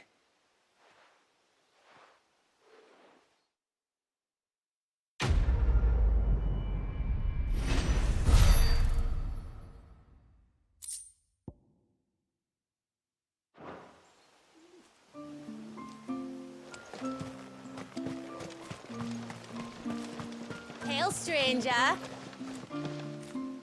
you a rider by any chance? I am.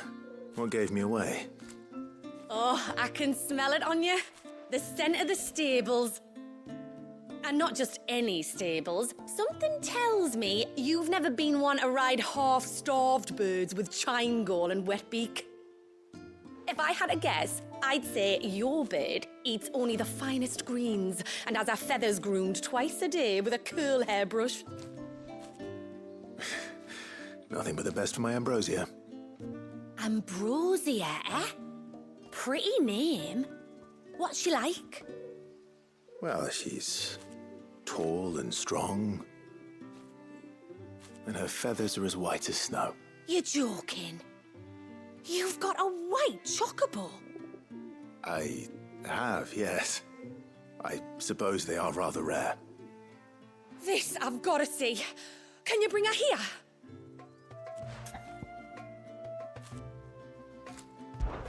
I would if I could, but I doubt Shula's skiff could hold her. Me dad's got a boat. And he's ferried chocobos before. You could get him to bring her. It'd be perfect timing and all. He's preparing for a trip beyond the wall as we speak. I'm sure he'd help you if you asked. He would. Well, I don't suppose it would hurt to have Ambrosia around. All right then. Where could I find your father? He'll be in the storehouse on the other side of the brook. Tell him Manda sent you.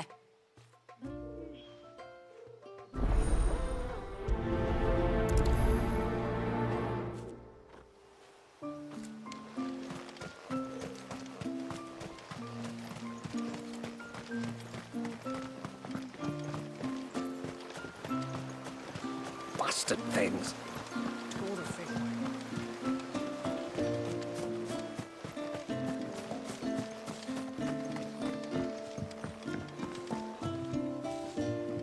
You one of the outsiders, then? I am. Shula invited me. Are you Manda's father? I am. Got you running errands for her already, has she? She's asked to see my chocobo, but I'd need your help and your boat to bring her here. Or you could just say no. Honestly, that girl and her birds, she'll be growing feathers soon enough. Well, truth be told, I didn't take the idea seriously at first. But thinking about it, it would make it easier to get around if I had Ambrosia here. Can you help? Well, if you're sure that's what you want. The tributary says we're to treat you lot as we would each other. So, if you need me to ferry your bird over, then that's what I'll do. Still, they don't take the water easily. I'll need you to bring us a mimic gourd or two to keep her calm on the journey over. And where would I find one of those? Oh, don't ask me. It's been years since I last brought a chocobo across the bay, and I'm told the world's changed a fair bit since then. Where do you usually get your stable supplies from? Well, the man who made Ambrosia's tack lived in Martha's Rest, and if I remember correctly, he traded in chocobo feed too. So I suppose I'll go and ask him. I'll be sailing over to Northreach soon to pick up some supplies. While I do that, you collect your bird and your gourd, and then meet me by the shore. Just don't take too long, all right?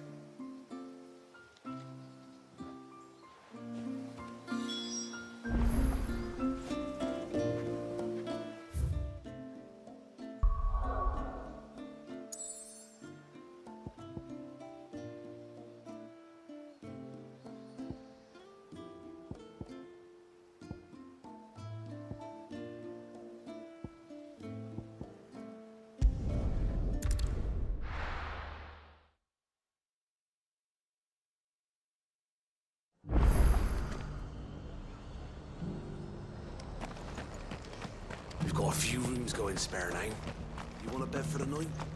Speak to Martha. I remember you. You're the one who saved Whiteheart. How's the old girl doing? She's very well. Thank you. Oh, don't thank me. You're the one who saved her. Anyway, what brings you to the rest today? I was hoping to purchase a Mimit gourd.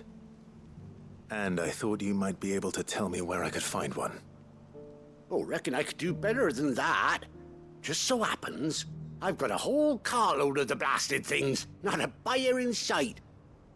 Really? Aye, you'd be doing me a favor taking a few off my hands before they turn to mush. But just be on the lookout for wild birds, eh? Don't want them chasing after you like they did me. I will. And thank you. Oh, you're very welcome. Any friend of Whiteheart is a friend of mine. And in times like these, friends have got to stick together. We certainly do. Northreach, then. Wouldn't want to keep Anders' father waiting.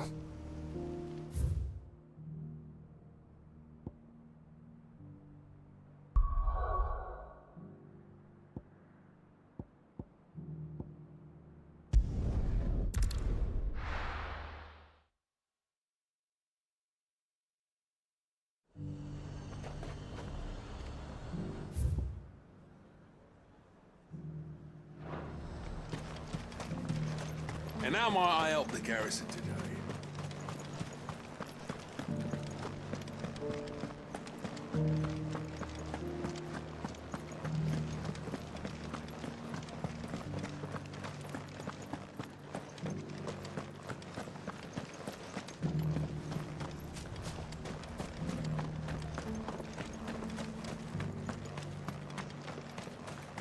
Those things didn't fight like men.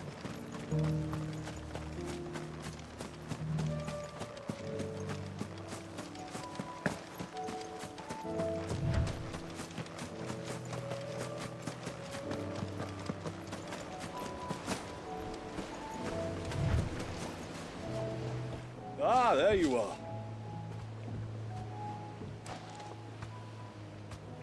And this must be Ambrosia, was it? Oh, she's a real beauty, isn't she? I have the Mimic gourd too. Here.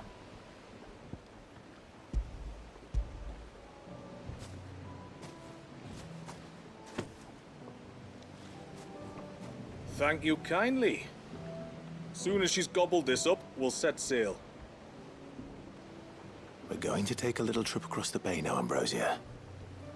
Don't worry. You'll be all right.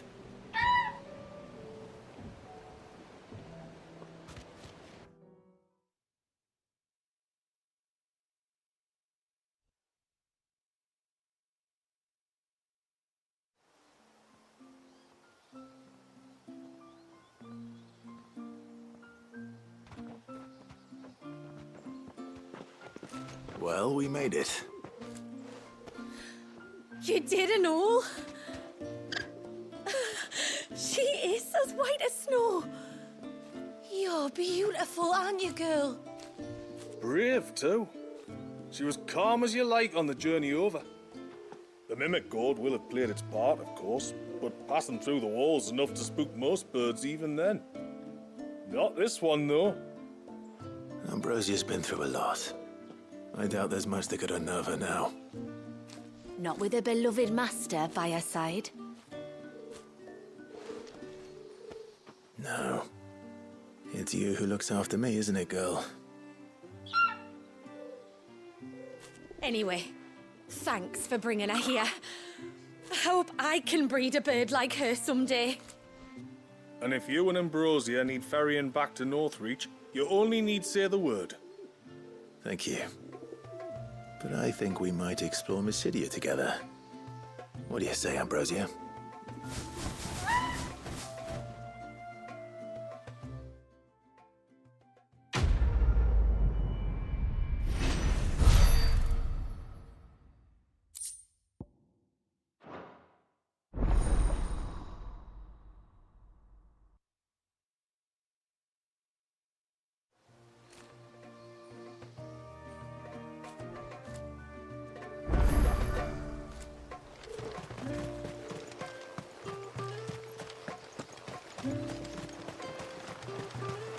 bastard things.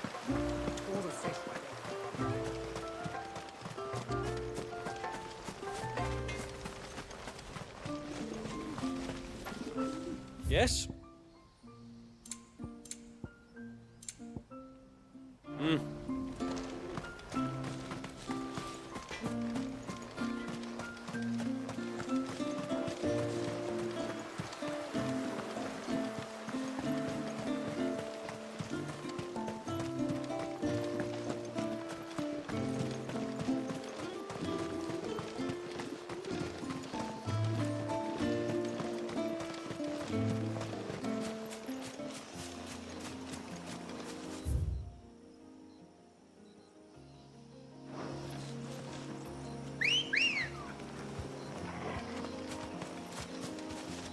Let's go.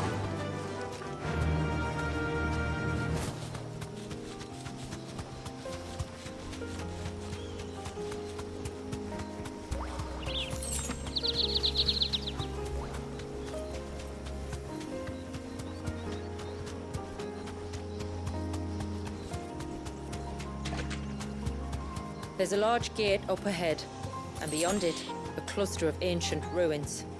The temple, or the Heir of Hours as my people call it, can only be reached by passing through them.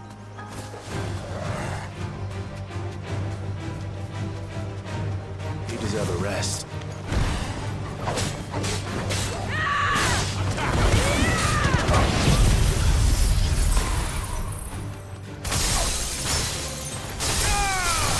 All yours, Troll!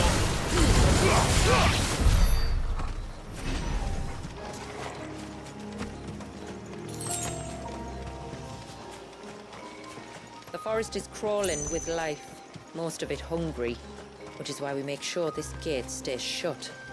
And why you carry that impressive-looking axe, I presume. Noticed her, have you?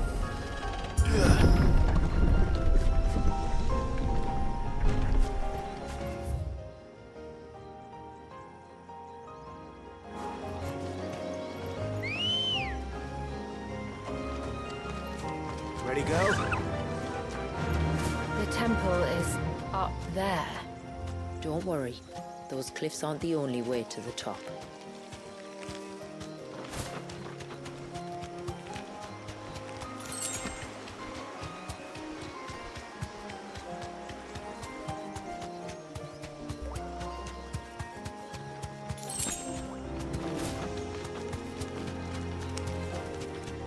Are these the ruins? Yes. As far as we can tell, they're part of the same complex as the temple itself. To think of all the people who must once have lived here.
Get him!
Let's go. Yeah! Careful.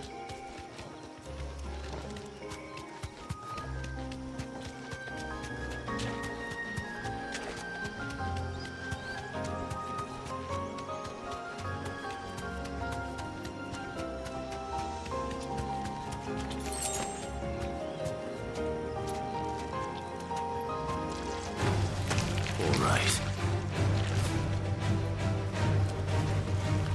Safe.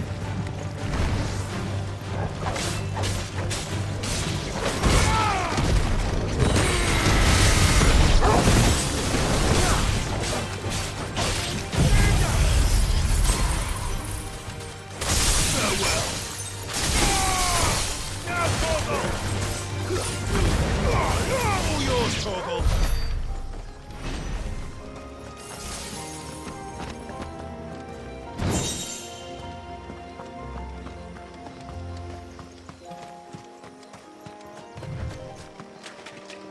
Please remind me of home. You're from the north, then? Yes. And no. I see.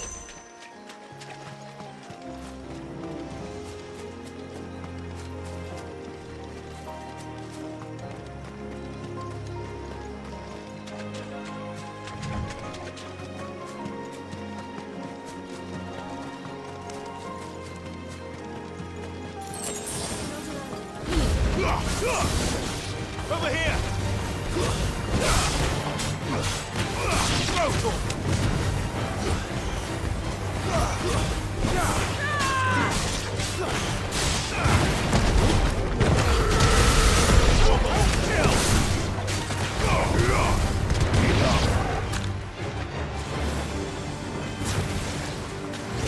This one. Sick 'em.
This won't be easy.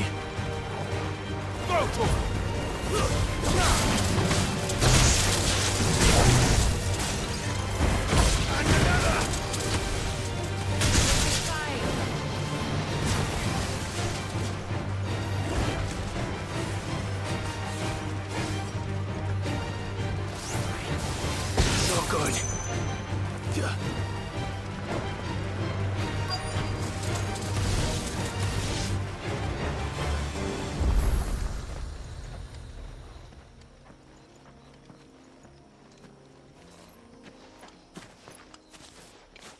Do you see that cave up ahead? Whoever lived here carved a flight of stairs into the stone within.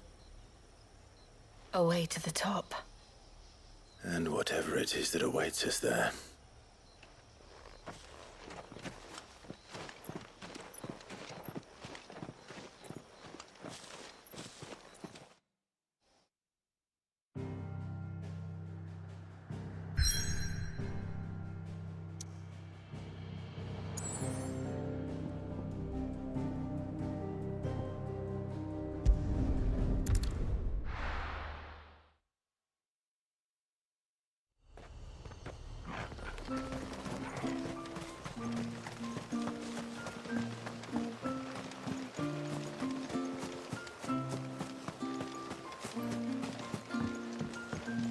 When you've decided what you want, just let me know. Well, if you're sure you need it. Very well.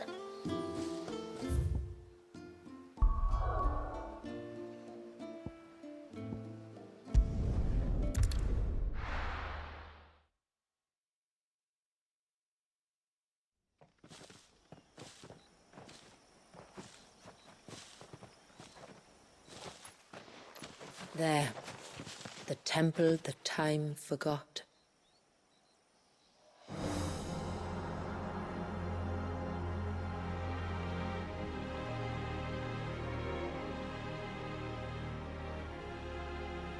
And the Varys inside. Yes. You can see the spell's path from the nave.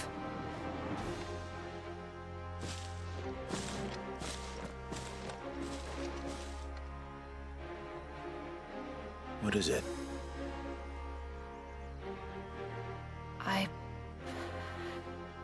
I don't know. It's probably nothing.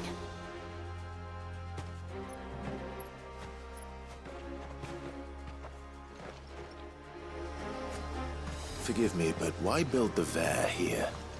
The spell was originally meant to be cast on Drake's Eye, and this was the only place with an unbroken line of sight.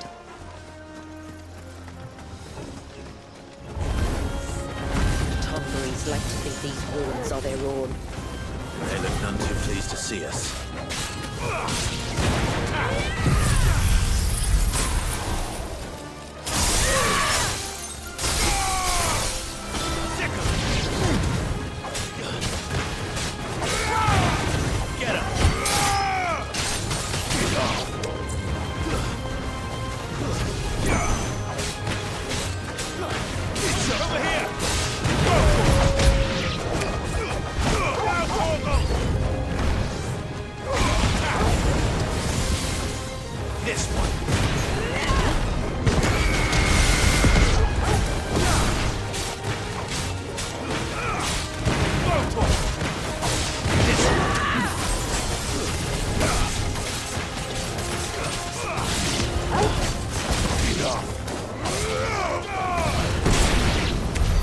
While our numbers dwindle, theirs seem only to increase, as if they were feeding off our suffering.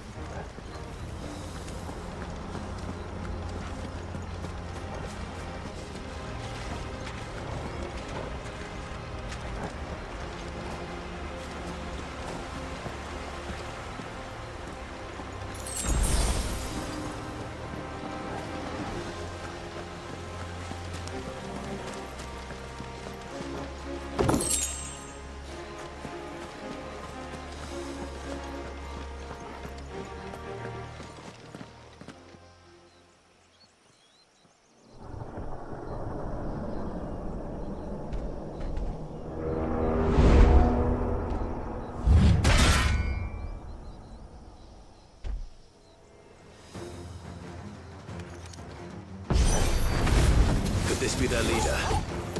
You're more than welcome to ask.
something worse?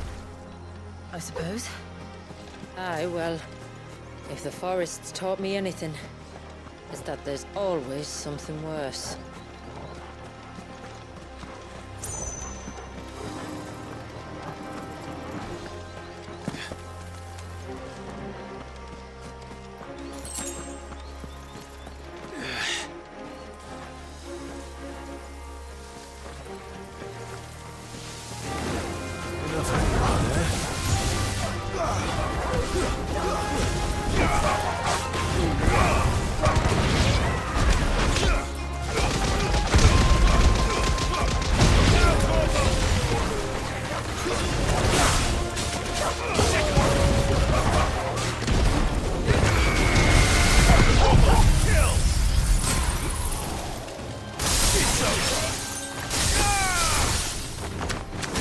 This one. Sick 'em.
Is that the nave?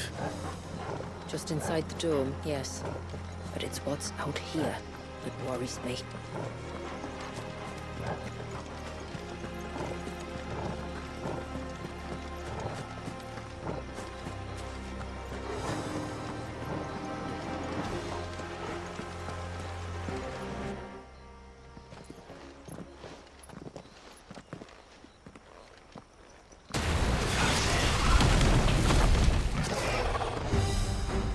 There I was thinking they'd all migrated south. The weaker ones did.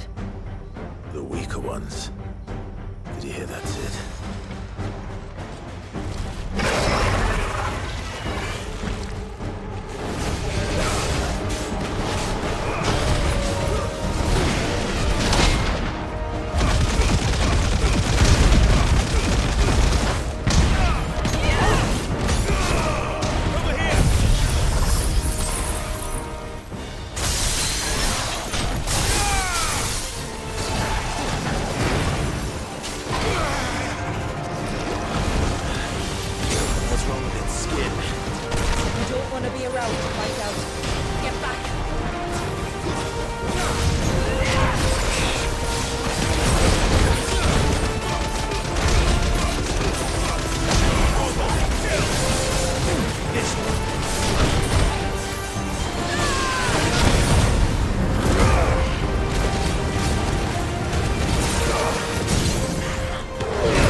over soon enough.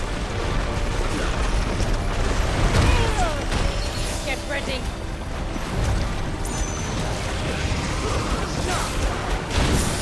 Stand fast.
Finished.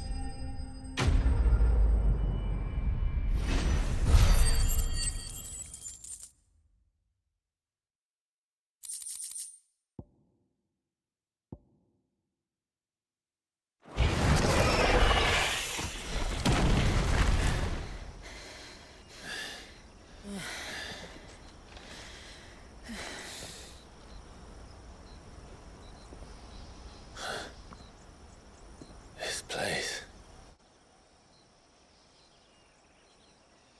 It's frozen. Just like the surge.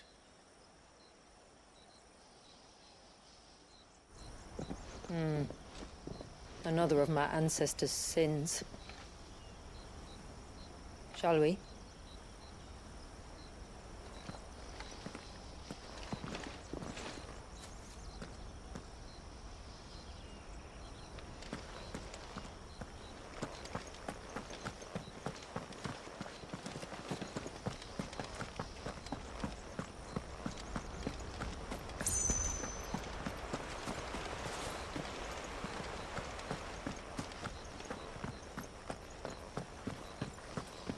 The blue veil shows the extent of the spell's reach. But I can feel its ether from here.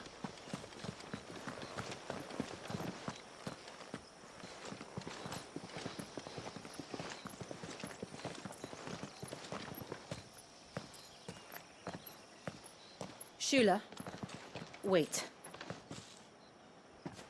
Before we cross the threshold, I'd like to know a little more about how these magics work. I assume we'll be safe from their influence.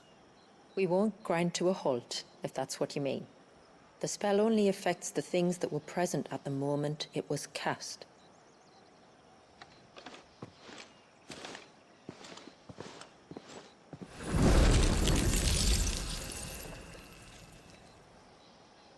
You see?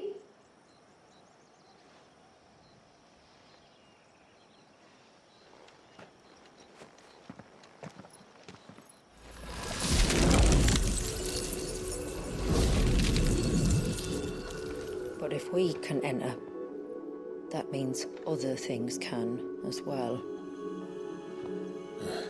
Like the ones we saw on the way here. And worse, probably.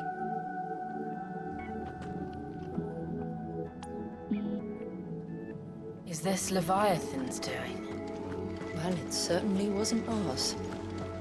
When he realized my ancestors were attempting to cast a spell from here, he made to destroy the temple. And almost did by the looks of it.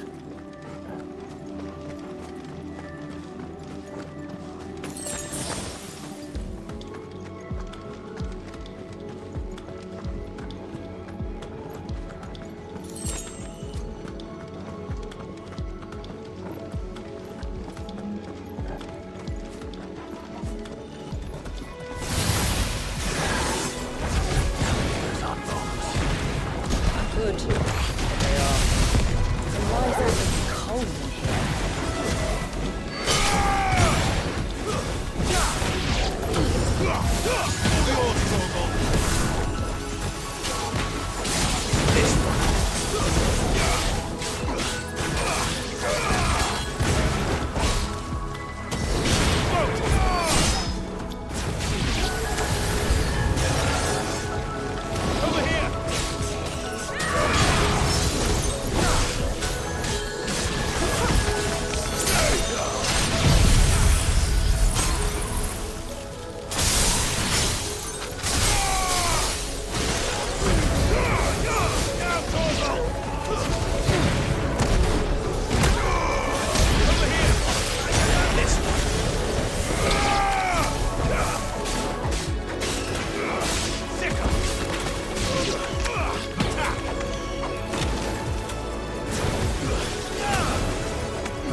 Imagine what this place must have been like before the attack.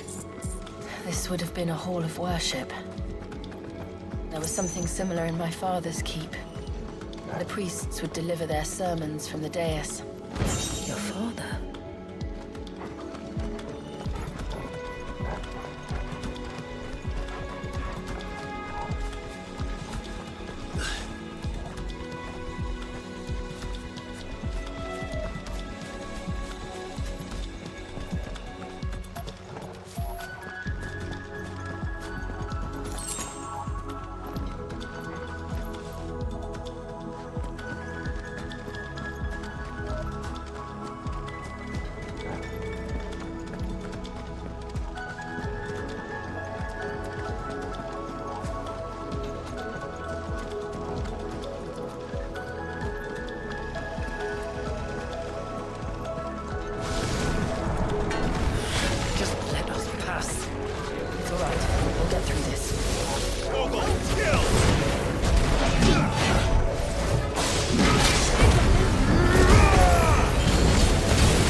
Go, Torvald!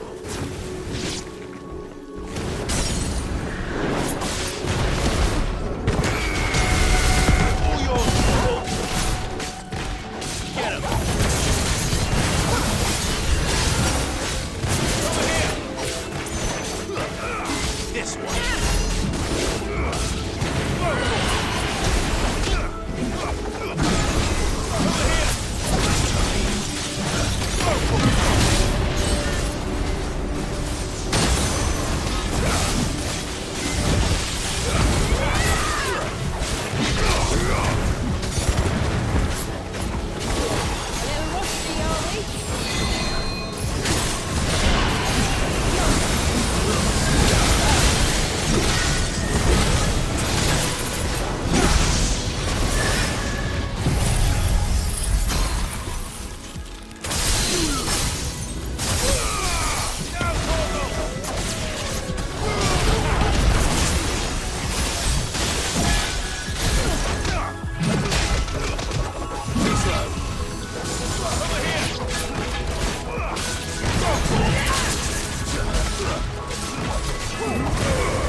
Last climb, then.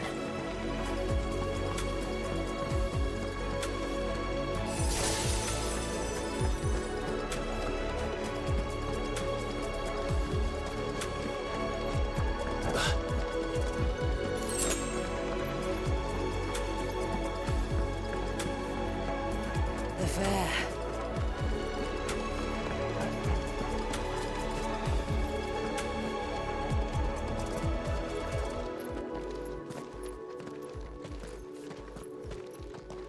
By the Founder.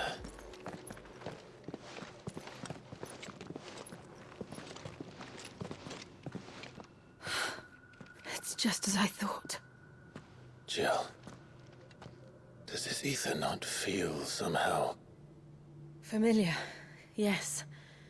I sensed it the moment we arrived, though I wasn't sure until now.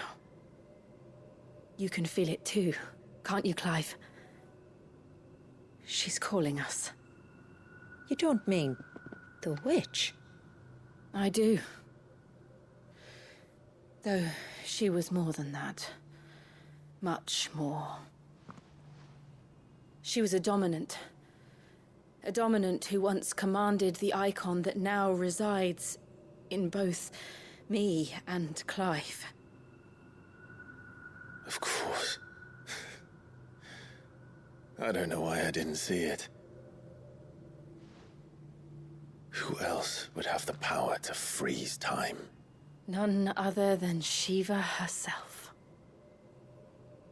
But for her ether to endure after all these years, it's almost as if...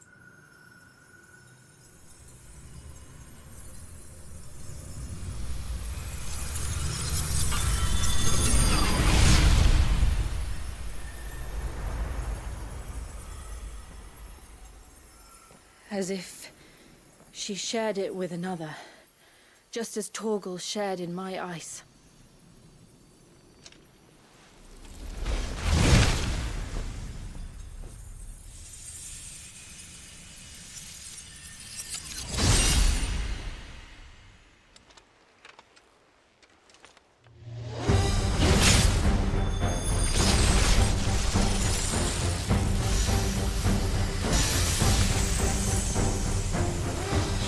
Companion. Though something tells me he's not as friendly as us. My ancestors never warned us about this. It wasn't left here for them. I doubt they even knew it existed.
because it would sooner die than fail its mistress.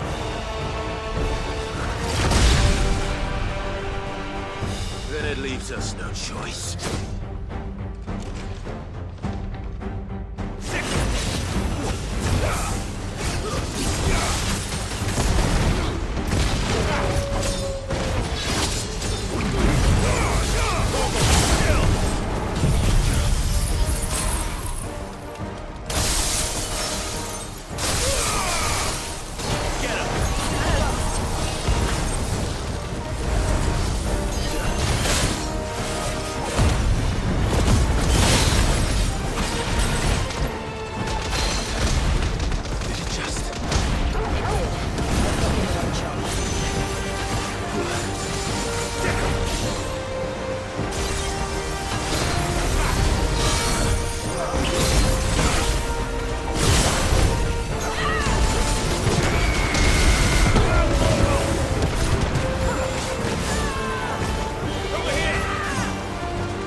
Now let's destroy it. And put an end to this. Wait. The spell must be weakened, not undone. Isn't that what we came here for? Did you ever stop to wonder what might happen to the tidal surge if I unraveled the whole spell at once? I didn't think so. This is going to require a bit more finesse. From wind and light, water and earth, let the silent pall of mine ice.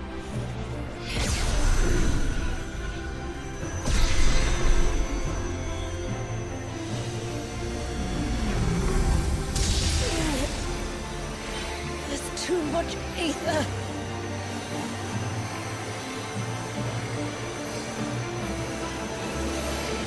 Here. Let me help. Let us help.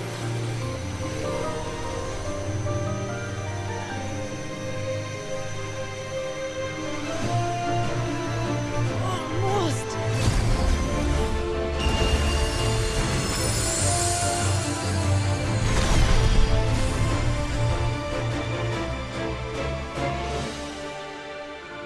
Did it work? I think so. The thread connecting this place to the child should be broken. Meaning Walyas should finally be...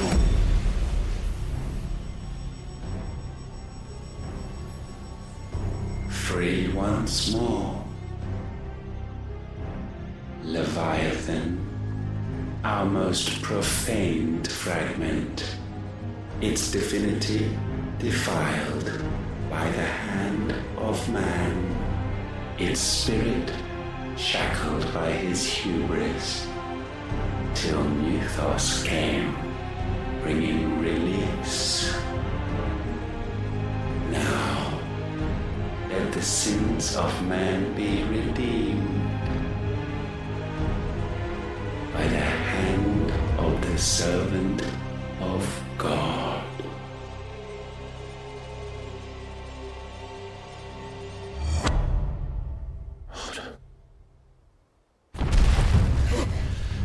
Damn it.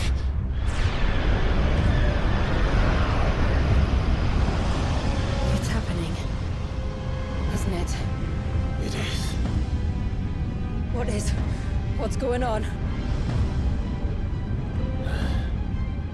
Precisely what we feared. Leviathan is out of control.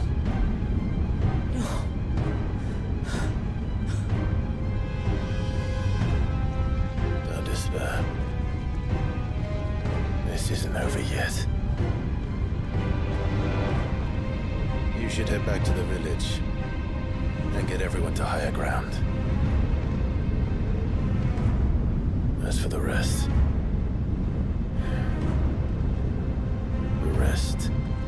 Ifrit will handle.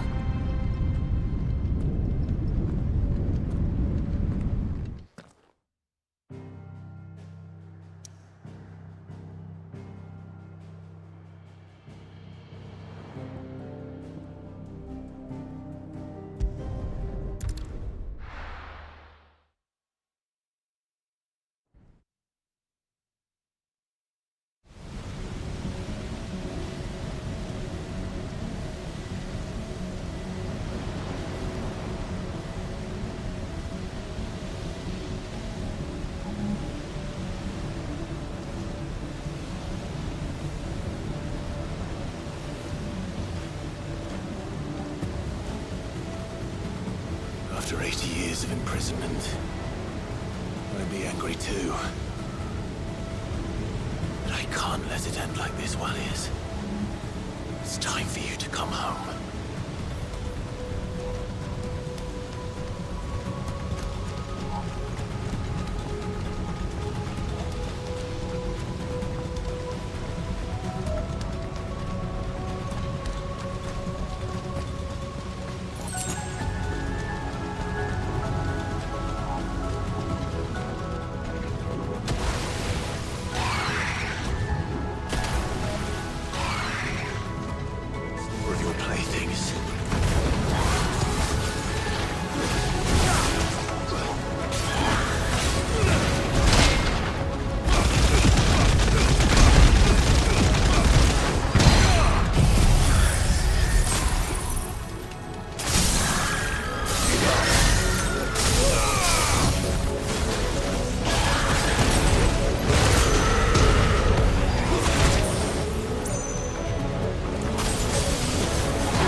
heard you the first time.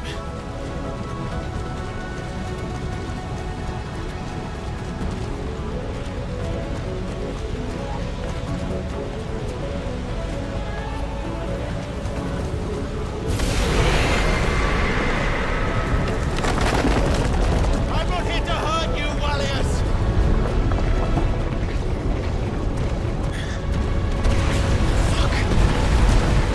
That was too close.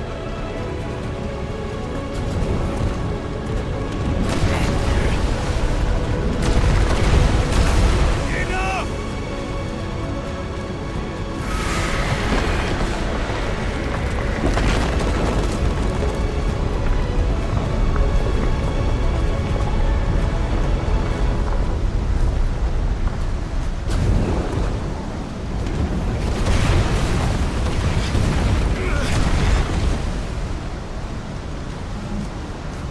Come on then. No more hiding.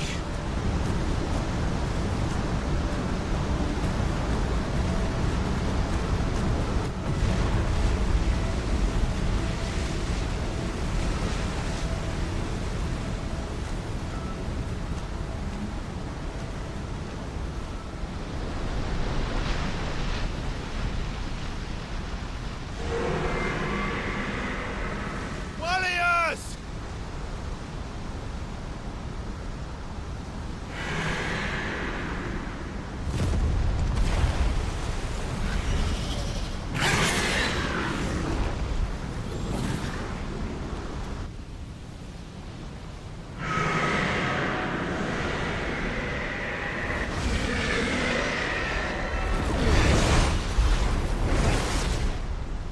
This isn't what I wanted! I only hope you can forgive me.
This has gone on long enough!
Not this time.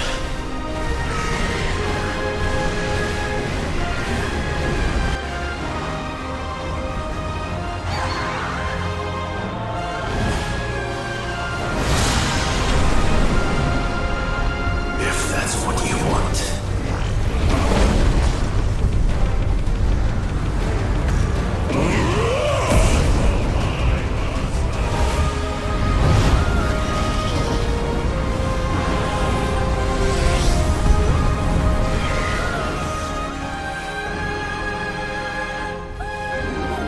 You've had your fun, Leviathan.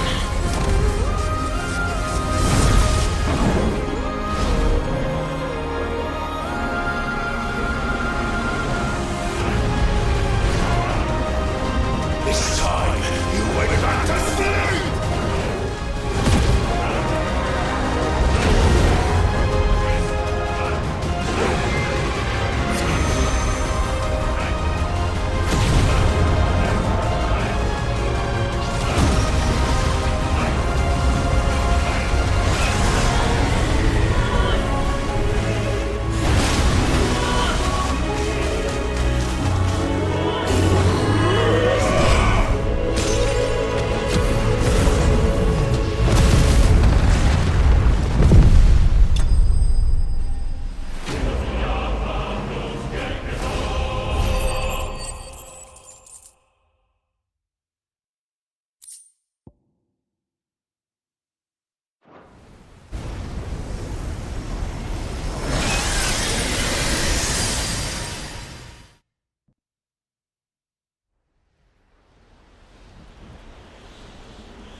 Now that was quite a tantrum. Clive! Where is he?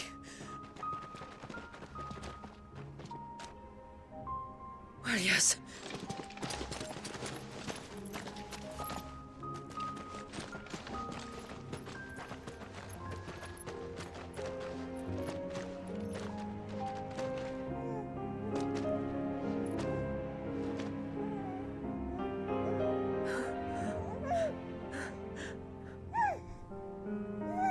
He's adorable.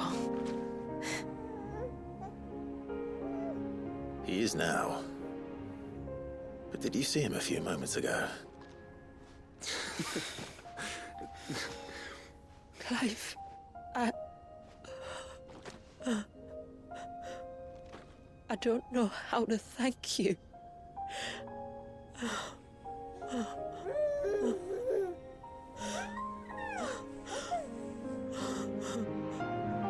It's all right. We should find him a dry blanket, though. Wouldn't want the little monster catching a cold.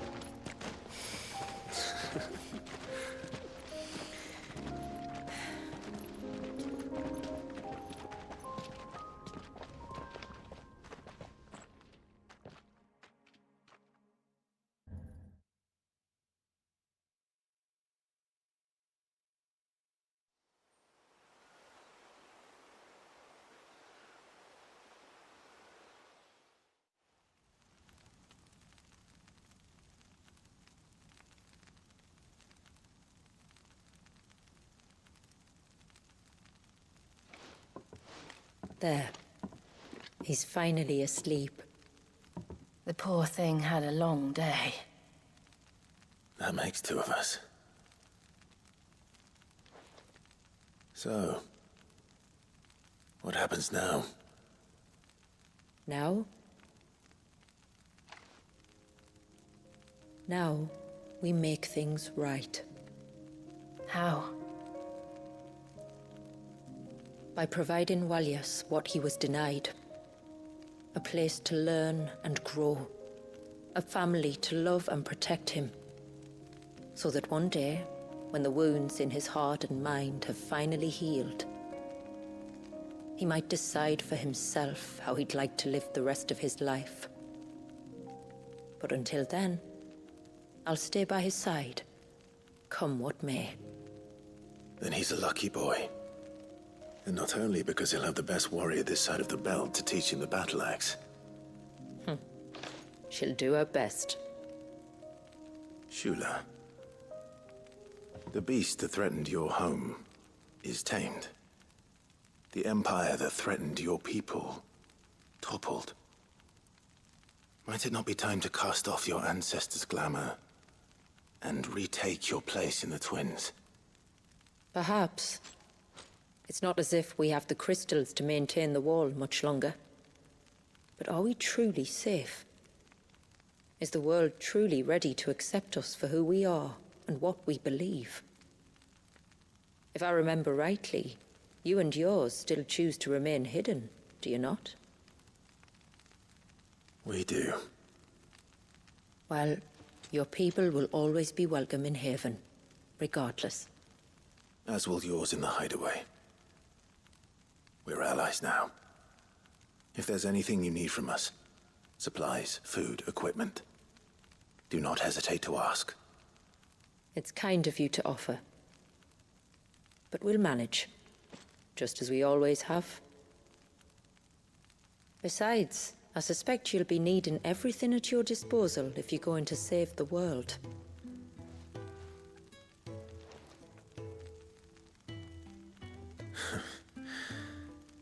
I fear much of it is past saving.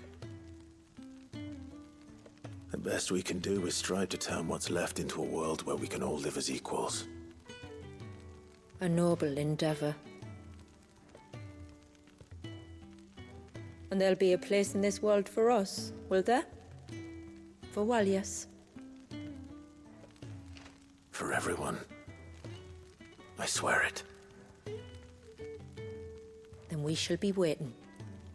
Until the tides bear you back to shore.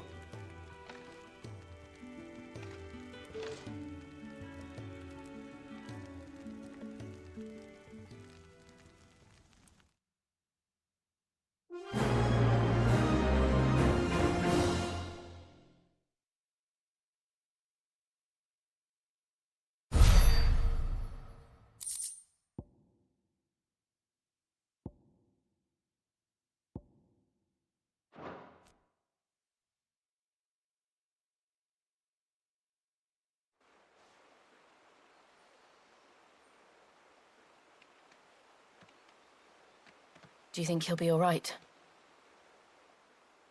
Well, yes. Only time will tell. But I can certainly think of worse places to spend one's childhood. The Moats of Water are a fine people, and they will take good care of him. Up by the Vare, Ultima spoke to me. He called Leviathan his most profaned fragment, and told me to redeem the sins that had laid him low. Is that so? The sins of Walyas' ancestors were grave indeed. To force him to prime at so tender an age. And to freeze him in time, that he might never know what it was to live. Yet I doubt either of those crimes was the source of Ultima's displeasure. It was that the Icon's power had been put to another purpose than the one he intended. To him, Leviathan must have seemed an aberration. Could that be why Ultima made no attempt to lead me to him? The fear that this profaned fragment might corrupt his vessel somehow. Perhaps. Or perhaps he simply deemed Leviathan surplus to requirements. Having concluded that his vessel might be made to serve his purposes without the full sum of his power. His purposes? There's no escaping them. Even here. Hidden away in Mysidia, the blessing of the crystals proved nothing but a prison. A prison into which Wallius was born, and from which freedom is hard won. If the world doesn't change, if we don't change it, he'll end up suffering the same fate as every dominant who came before him. Then we must change it. That we must. And we shall.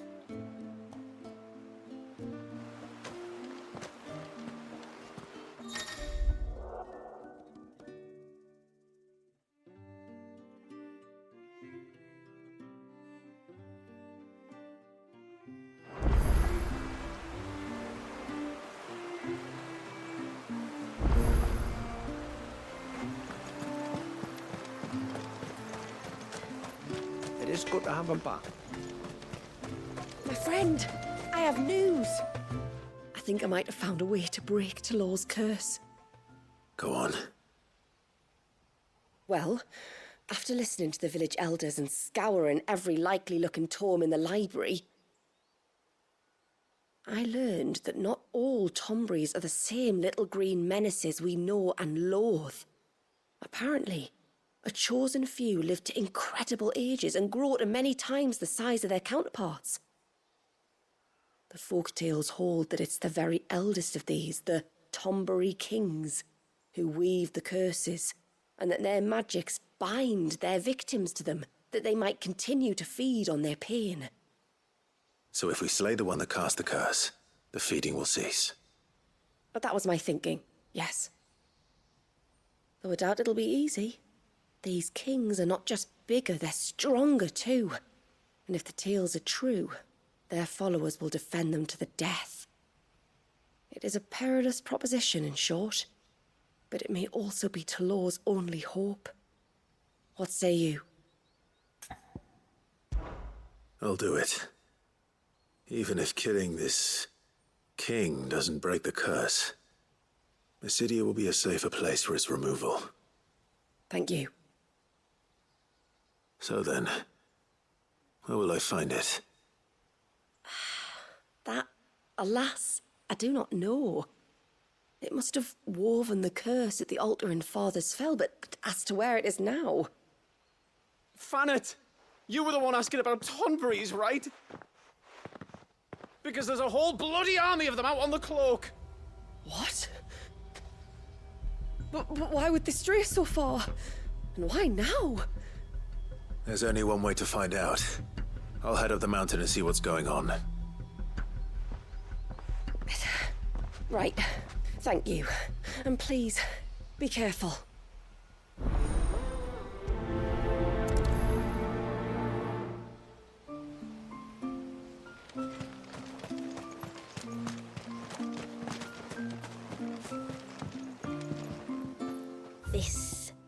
This is all we have. I'll be here.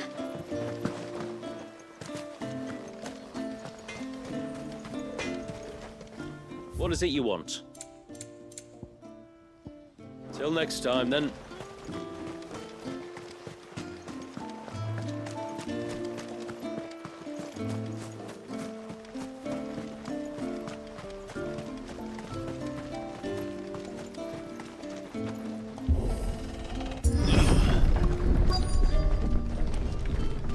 Found her. They're almost at the gate. But they won't be coming any closer.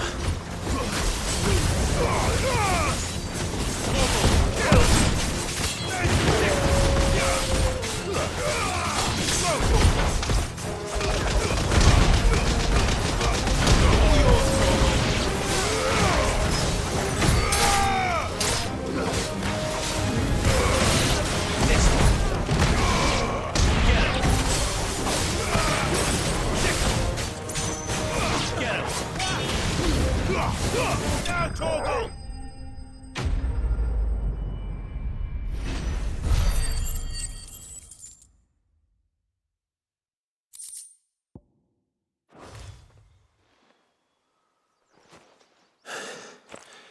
That should buy Haven some time at least. Clive, are you all right? Fine. We've taken care of the immediate threat. Thank the tides. I was worried I was going to lose you both. Talor, he took a sudden turn for the worse just after you left. What? Is he? No, he's hanging on. I fear the Tombury King may have begun the cursing ritual again. In earnest this time. And I can't imagine their being here as a coincidence. I think it might be happening on this very mountain. If it is, it won't be for long. Get back to Talor. I'm going up. My thanks. I shall pray for both of you.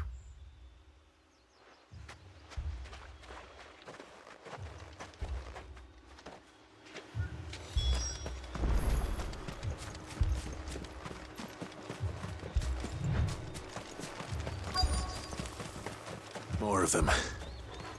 Come on then. I crave an audience with your king.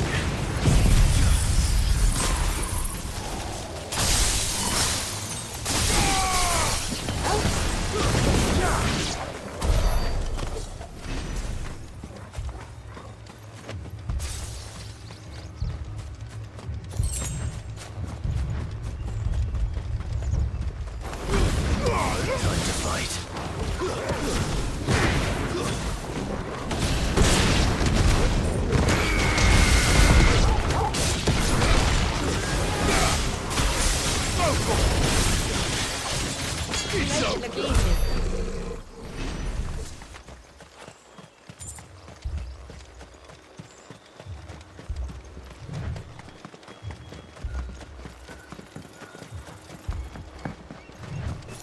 Another group. They don't look very regal.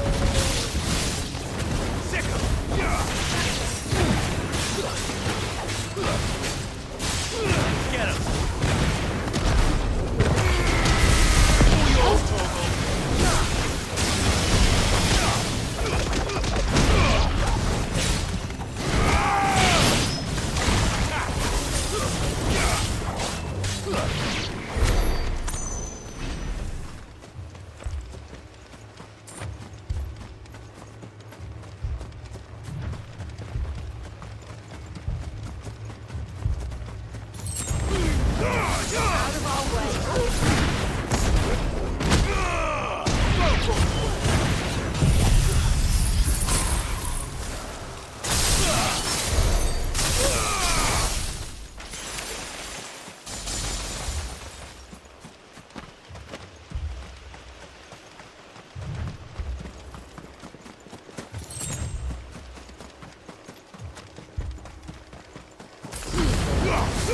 All yours, Torgal. Over here! Attack!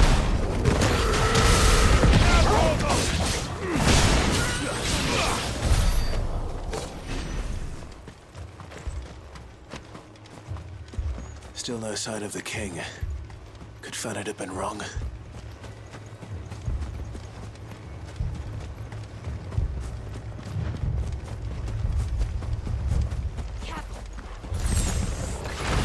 There's dozens of them. We must be close. We'll have to take care of his followers first.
Looks like that's the last of them.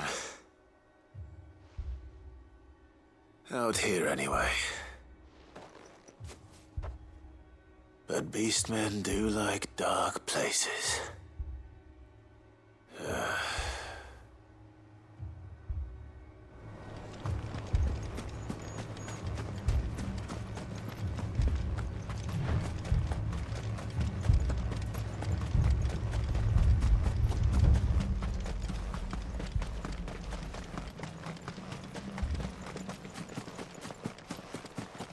Well, I'll be damned.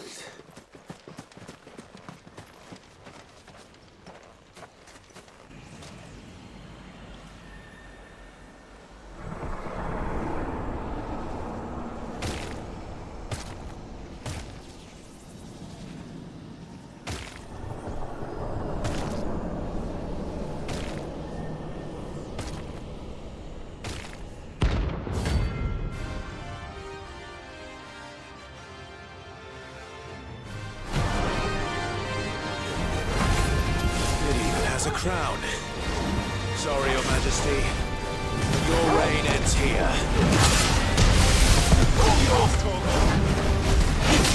Nice try.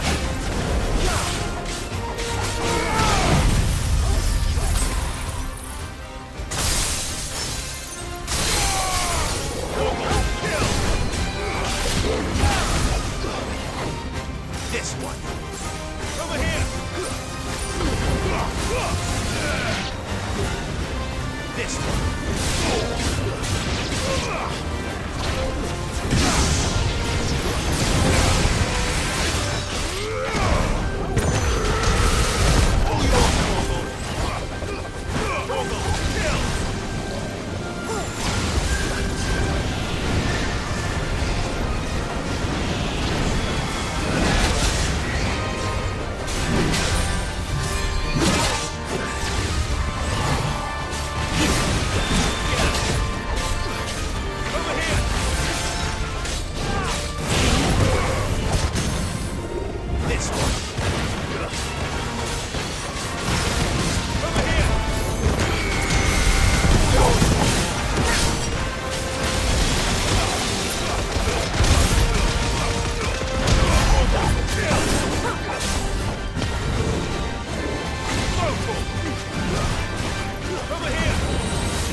It's done.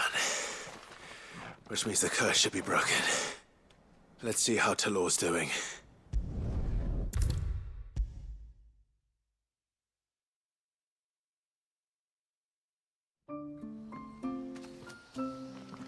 Clive!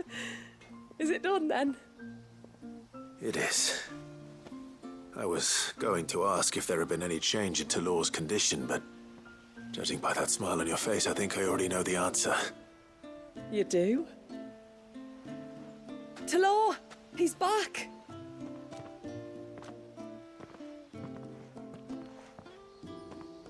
Thank you, my lord. I can never repay you for everything you've done for me. I owe you my life. I'm just glad the curse is lifted.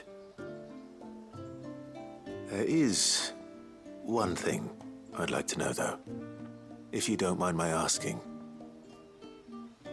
What made you seek the Tombury's help in the first place? Oh, that... well, you deserve to know. It was years ago now, back in my trading days. The Sons of Greek arrested me in Oriflamme, chained me up in a lightless cell with a great sword hung over my head, ready to fall if I didn't confess. Though they never said to what. I didn't, of course. So eventually they just let me go. And I never told a soul. Tried to forget it ever happened. But then you came along and the sight of your sword brought it all flooding back. I couldn't sleep, couldn't eat, couldn't hardly breathe, and I thought that if I gave my old chain to the Tomburys, maybe they could take all that pain away. All that anger. But it only made it worse. Oriflamme has fallen. And the men who tortured you likely fell with it. If only I'd known, I might have spared everyone a lot of trouble. I'd convinced myself that you were like them, that all outsiders were the same, but you're not. Far from it. Thank you, son. Thank you.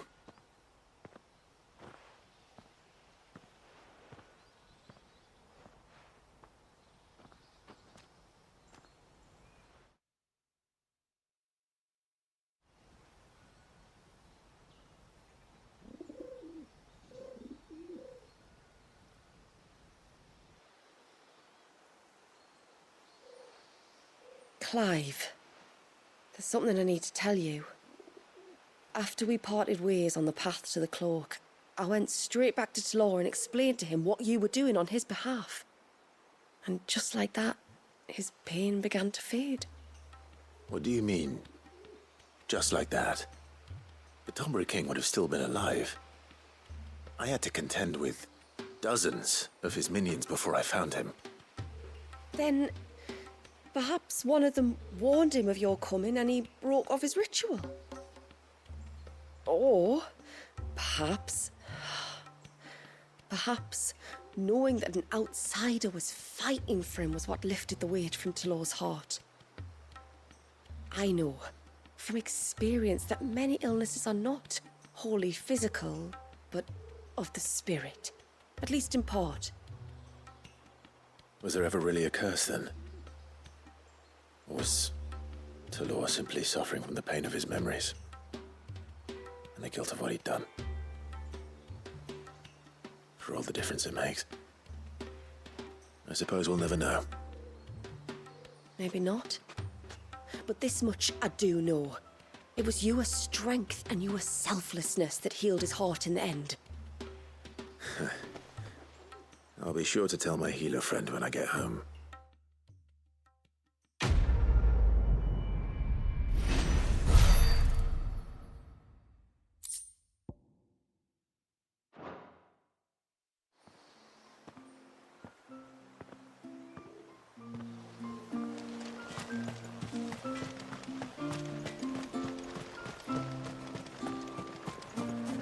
Hey, mister! Over here!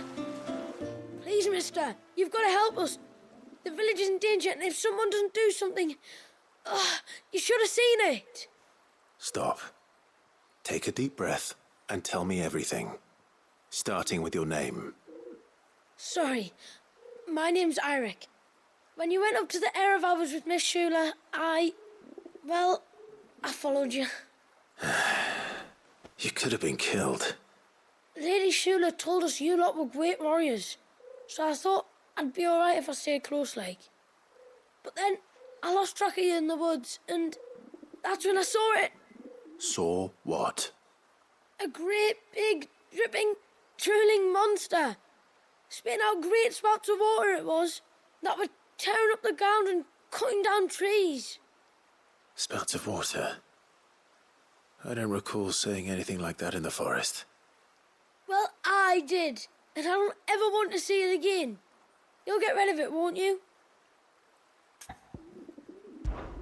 All right. If this creature is as terrible as you claim, it could well pose a threat to the village. I'll see what I can do. Thanks, mister. It was over by the Swift one that I saw it. Maybe it's still there. Then that's where I'll start my search. But this time, you're going to stay here. Understood? I wouldn't go through those gates for 1,000 gil. Not with that thing out there. Good luck, though.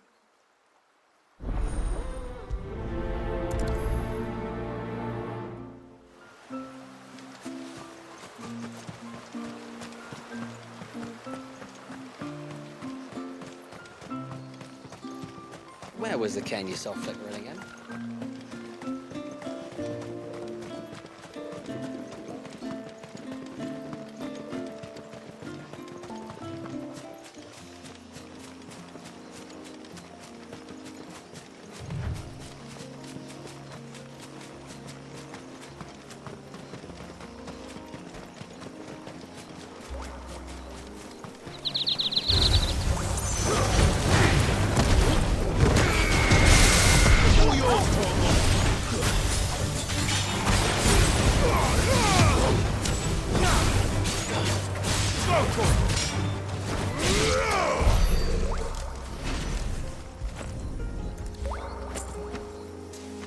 This is the mineral Pavar was talking about. The one that rings out like a bell.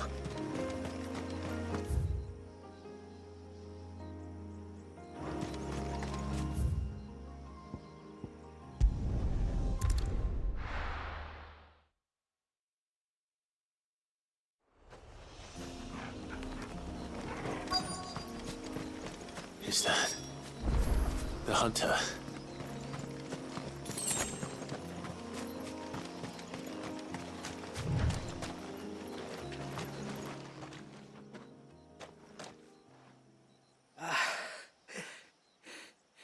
It's you.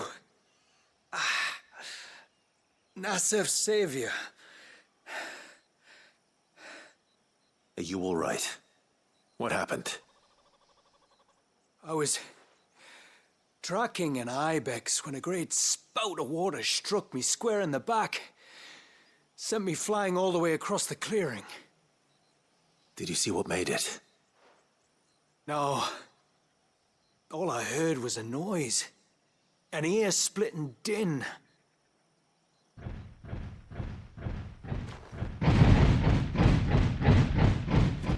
Might this be the culprit? Leave him to us.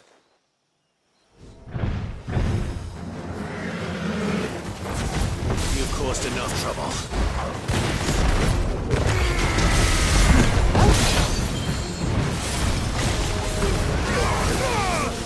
Get him!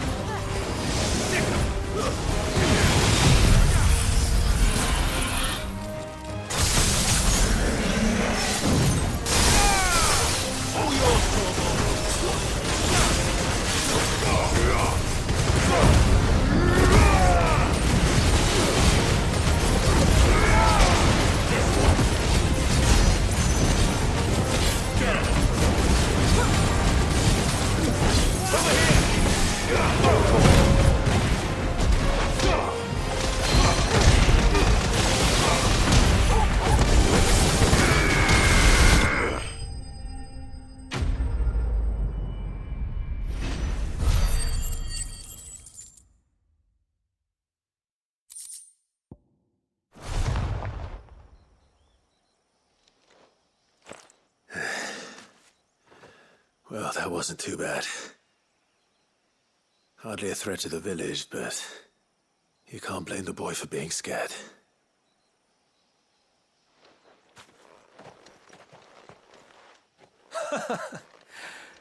You made that look a lot easier than it was. Do you think that was the beast which attacked you? That thing? Not a chance. Would have heard it coming a league away. And the blast of water that hit me was beyond anything an Archelon can manage. Oh. A boy from the village sent me in search of a beast that could conjure such things, but...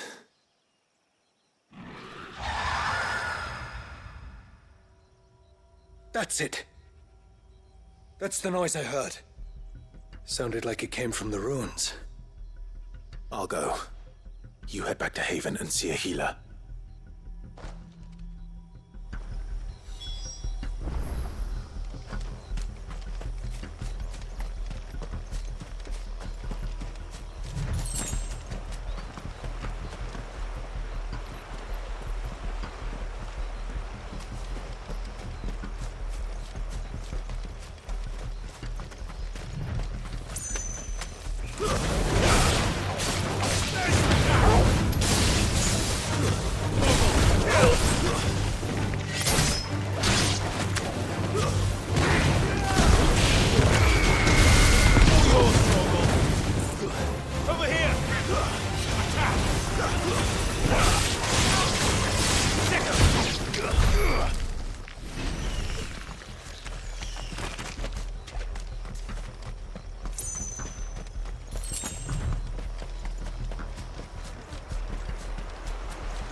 What do we have here?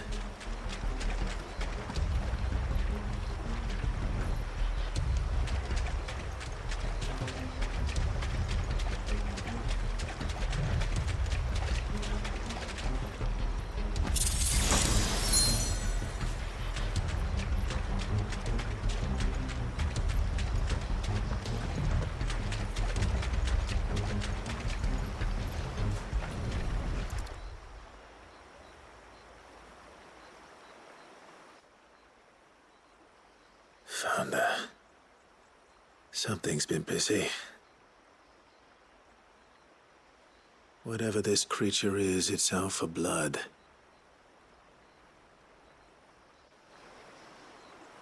But it's not having ours. Stay close, Torgal. Where are you?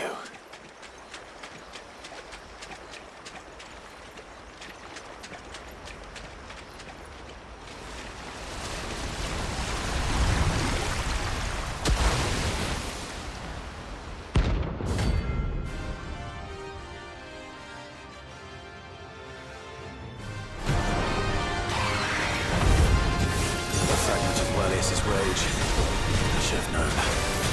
I could put you to bed too.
Fingers crossed that's the last of them. Either way, I should let Eirik know the danger is past. For now, at least.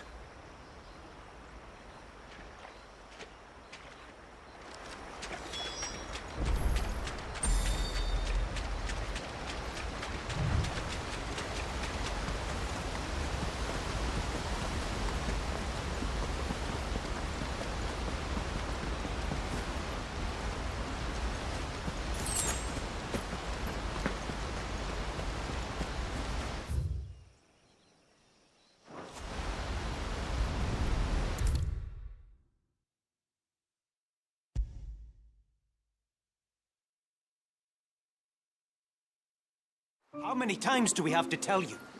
You're not to go... You're back! So? Did you find the fiend that attacked me and young Eirik here? I did. It won't be troubling you anymore. Yes! I knew you'd get it. Only because you warned me of its existence. Not that you should ever have learned of its existence, but all's well that ends well, I suppose.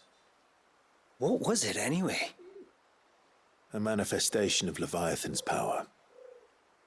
When we visited Wallius in the Surge, he was angry and afraid.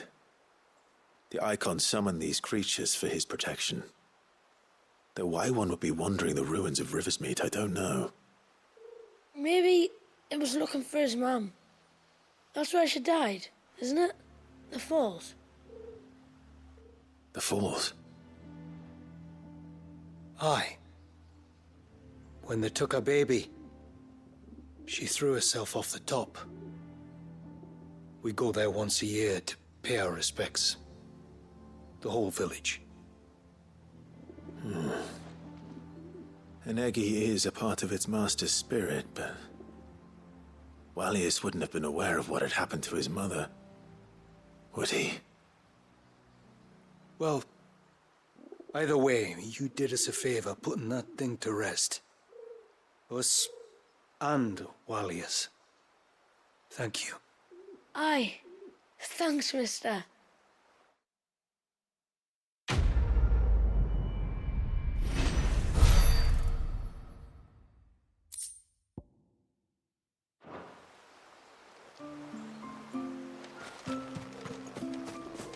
I'm so sorry for all the trouble I put you to. It is good to have them back.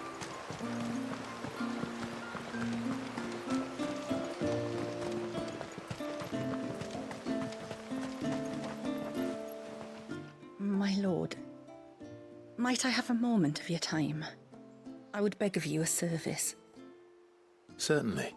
What is it? It's a long story. But before we get to that, would I be right in thinking Lady Shula told you about the witch from the north? Yes. She said that your ancestors found her here, and that it was she who taught them the spell to stop time. She was like Wallius, you know. A dominant. The Warden of Ice. My great-grandmother suspected as much. She cared for the poor woman when the end was near. And it was she whose duty became to attend her grave. A duty that was passed down to me. I see. And the service you would beg of me? Well, until recently, the path to the grave had long been blocked by a fallen tree. But when our woodsmen finally found time to move it, we quickly realized it might have been better had they not. On trying to clear the rest of the path, you see, we discovered that a flock of bloodthirsty beasts had claimed the cliffs beyond. None of us was a match for them. But you, my lord, have proven your strength many times over. Would you drive them away for us? Of course. I'll see the path is made safe. Thank you, my lord. The grave is in a place called Witchdrop. To reach it, one must turn left at the Winged Wains, then follow the path around to the right, deep into the forest. Why so far from Haven? It was where she lived. When our ancestors first came to Mysidia, they found her there, in an old abandoned village, and it was her heartfelt wish to return there in death. So when she passed away, my great-grandmother had a stone erected for her on the cliffs overlooking the place she once called home. How thoughtful. Well then, no time like the present.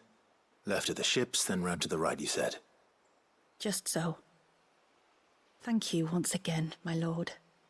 I will join you at the grave anon.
This should be the path to Witchdraw. Hungry, Torgal.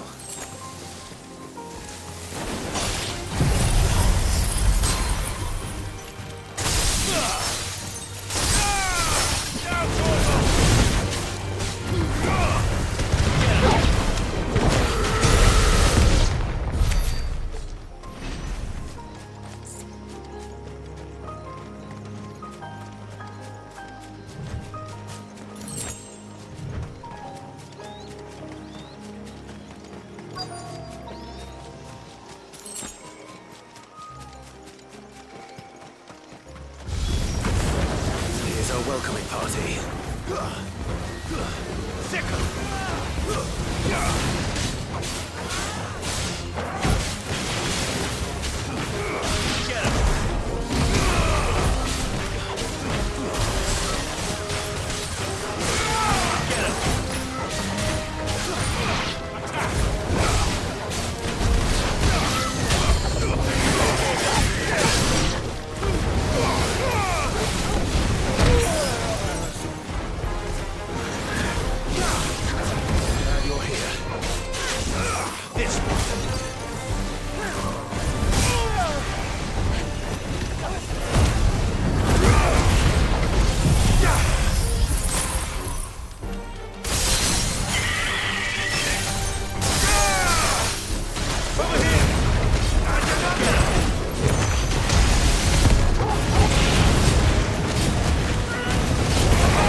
Looks like that's the last of them. Now, where's the grave?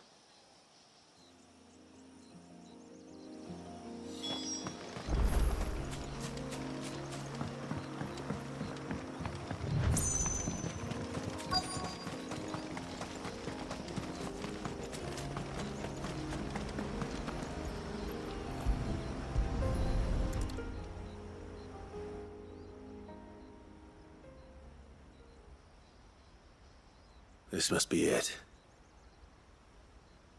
My lord, Thank you for making the path safe again. Isay. Was that her name?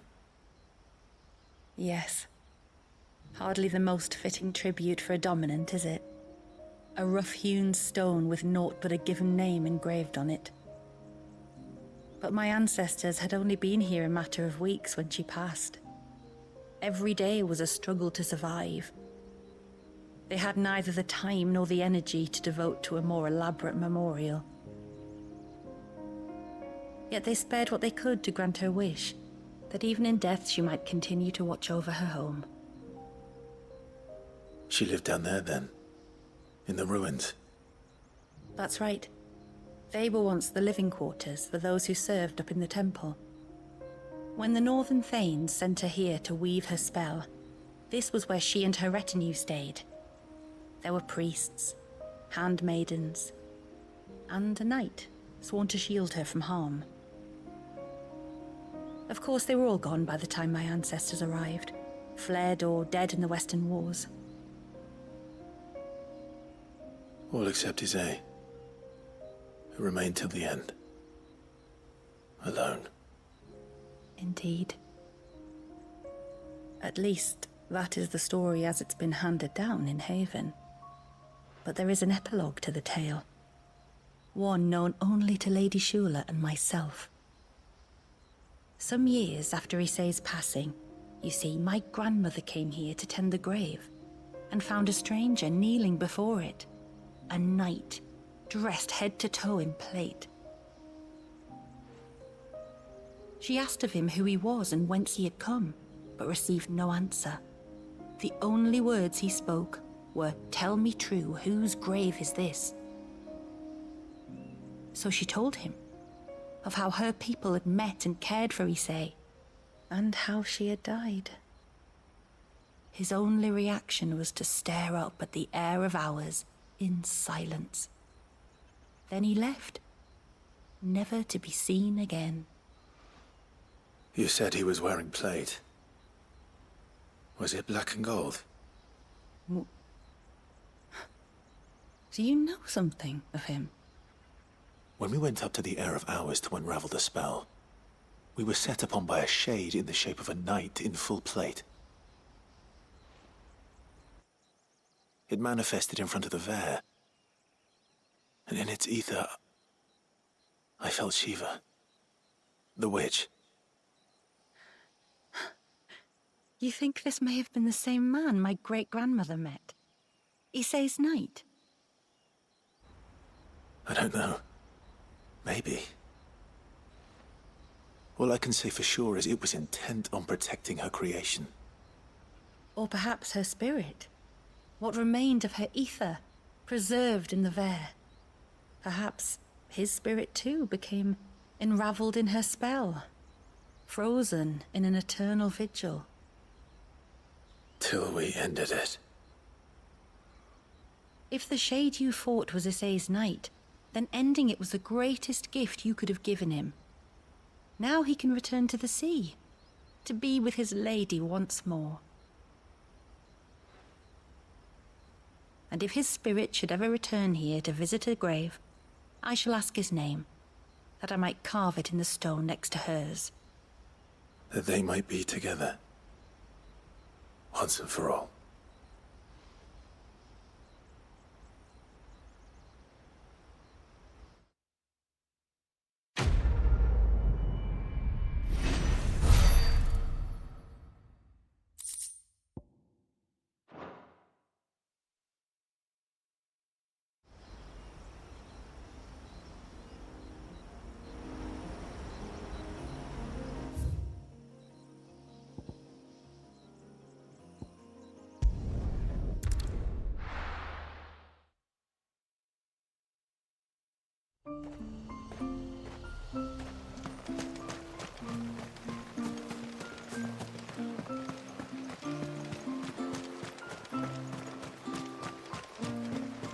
It is good to have him back.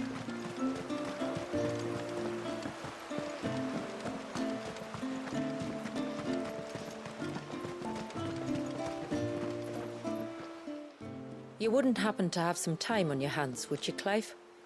Only I was wondering if you might help me with something else. Don't tell me. Another unruly dominant. Not quite, but a dangerous foe nonetheless. It promises to be quite a hunt. Care to join me? All right. Tell me about our quarry. A fiendish, cold-blooded beast known as a Givra. Normally, we leave such animals well alone, and for good reason. But I have an even better reason to want its tongue. Its tongue? If you'll permit me, tributary, I can explain. Certainly, Yamila. It's been over a week since me sister gave birth to her first child, yet she still isn't back on her feet.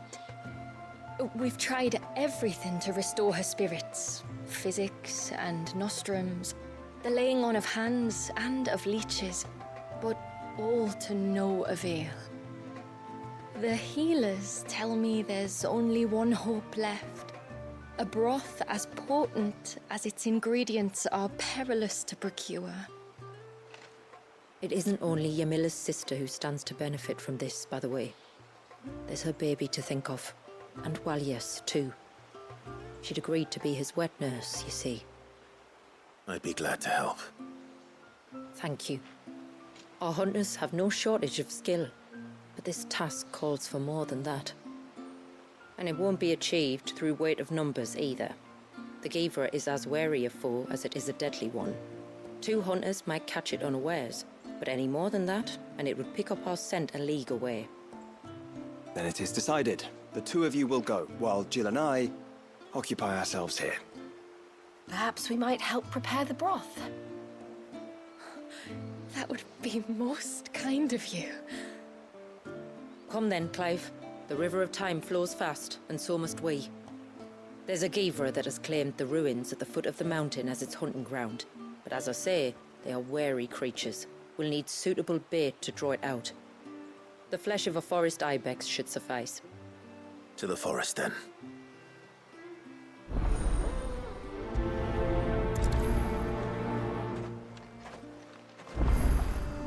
There's nothing a Givra loves more than a fat haunch of ibex.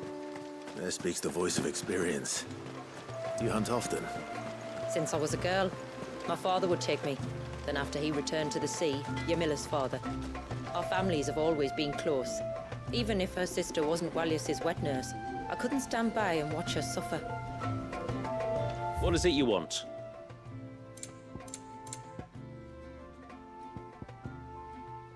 A good tide to you.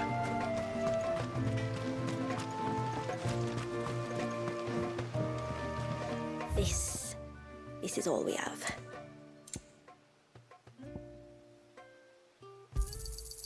May it serve you well. Here you are.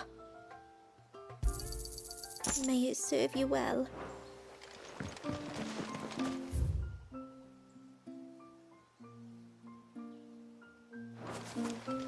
I'm so sorry for all.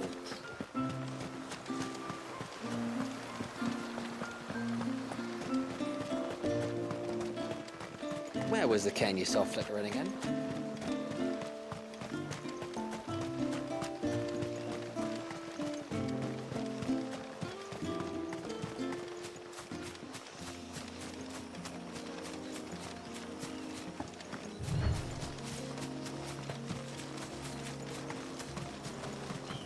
Where will we find them? Further in.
Farewell.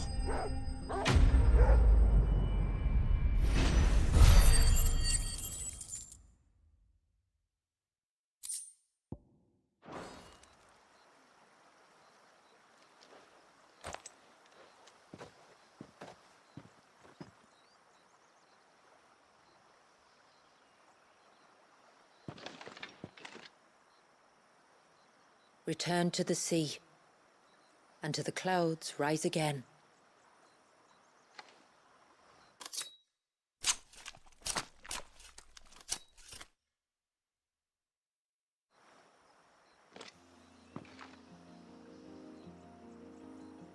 We have our bait then. What next? Next, we pay a visit to the Dark Gate to pick some local weed. It'll help disguise our scent.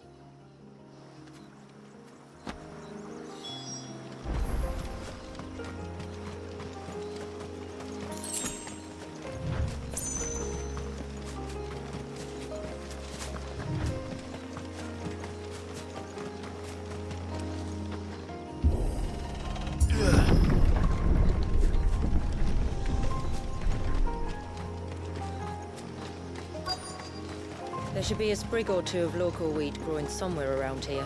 Look for the golden leaves.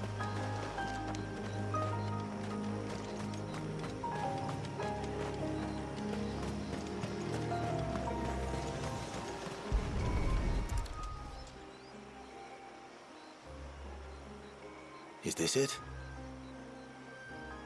Aye, that's the stuff. Crush the leaves between your fingertips and rub them on your clothes.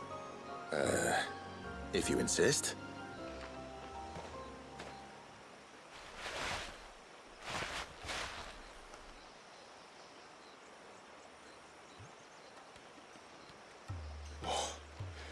You could have warned me about the smell. Like corruption, isn't it? We'll have an honor guard of flies before long. But it'll stop the Givra from noticing us. Its nose will tell it we're nothing but a feast for worms. Oh, I feel so much better. We can wash it off afterwards. If there's one good thing about the Givra choosing the ruins for its hunting ground, it's that there's plenty of fresh water nearby.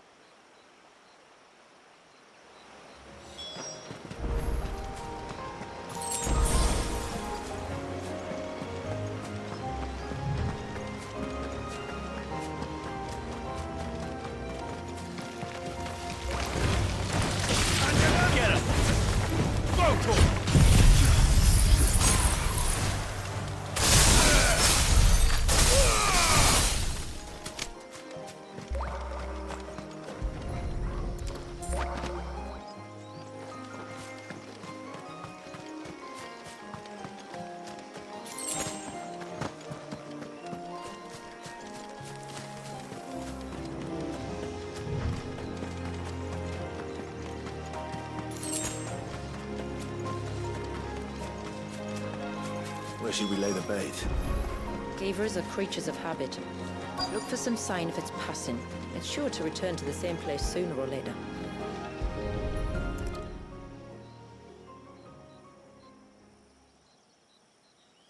Marking its territory. Something was. A curl, maybe.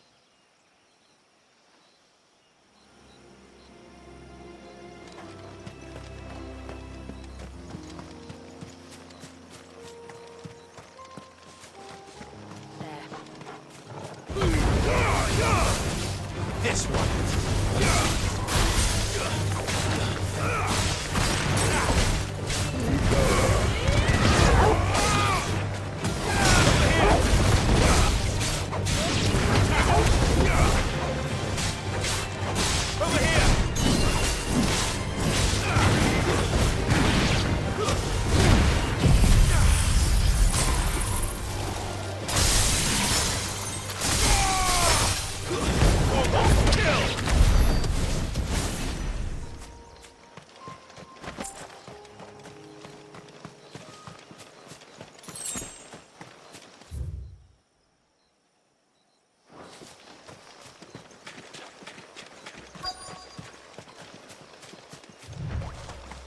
Is that beast rigging?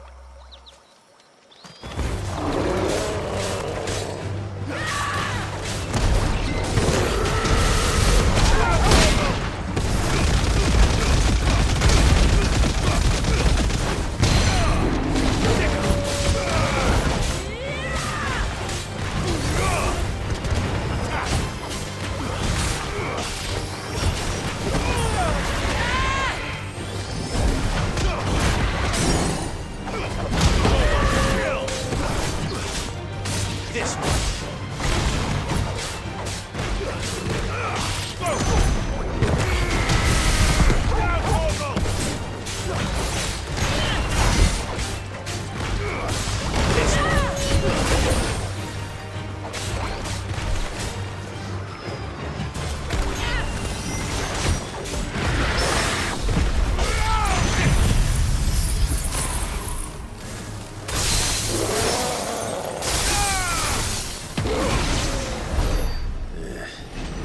Seems like it isn't only Haven's blacksmith that has an appetite for these things.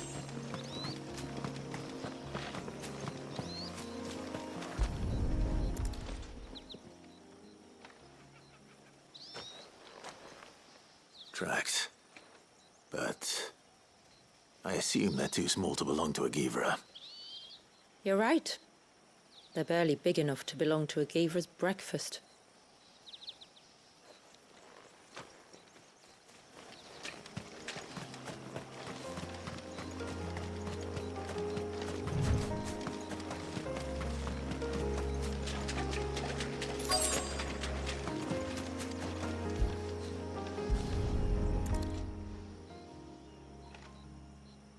A fresh kill. But not a Givra's. The wounds are too clean, too small.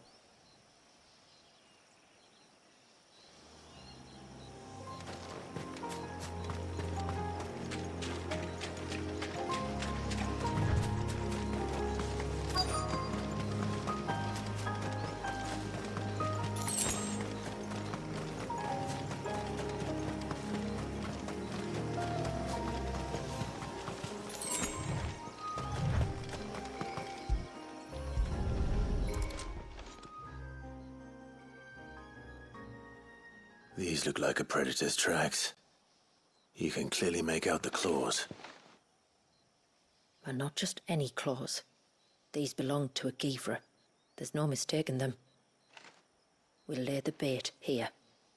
Let's hope our friend is hungry.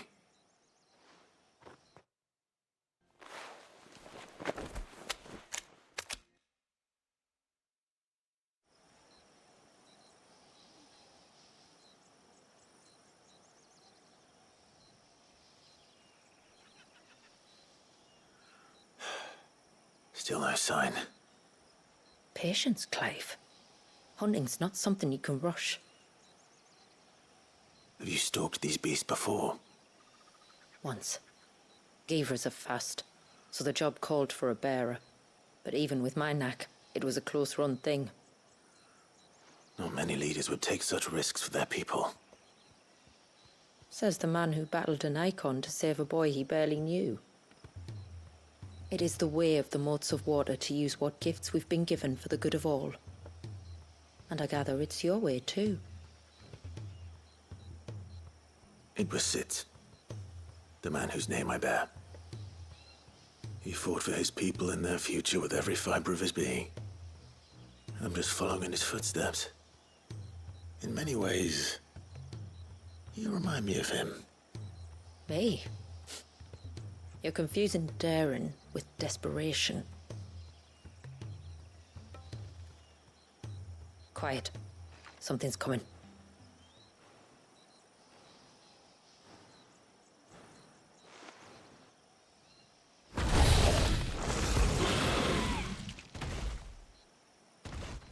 Our guest has finally arrived. Shall we greet him? It'd be rude not to.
slow.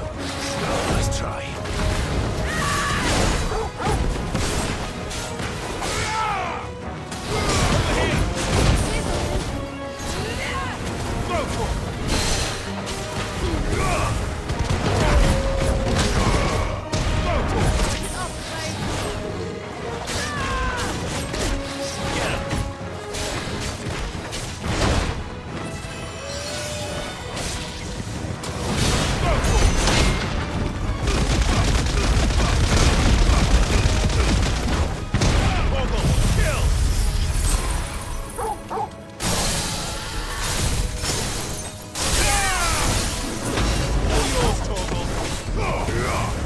It's over.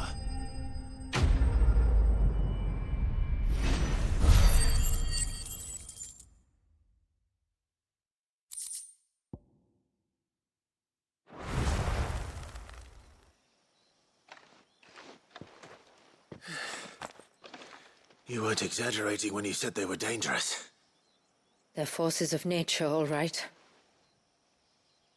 And with this one's passing, the river of life has calmed.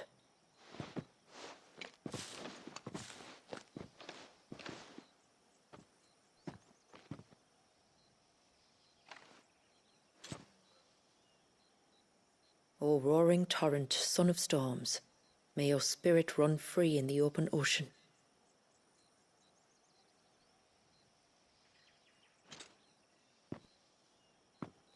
This flesh I claim, that your gifts might rain down upon us this day, and our river flow in spate once more.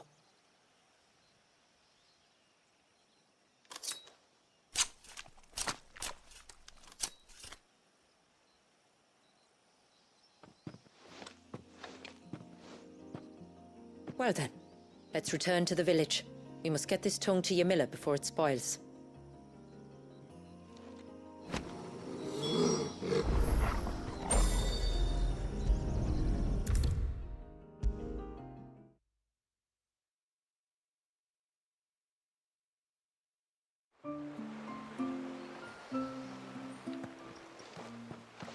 Tributary, my lord. Did all proceed as planned? It did. Here. One Geaver tongue, as promised.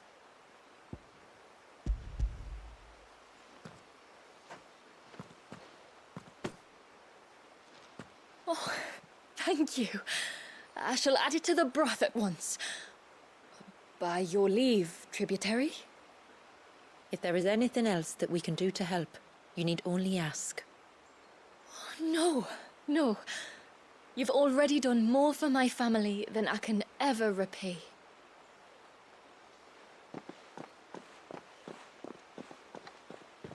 Just as you have, Clive, for my family.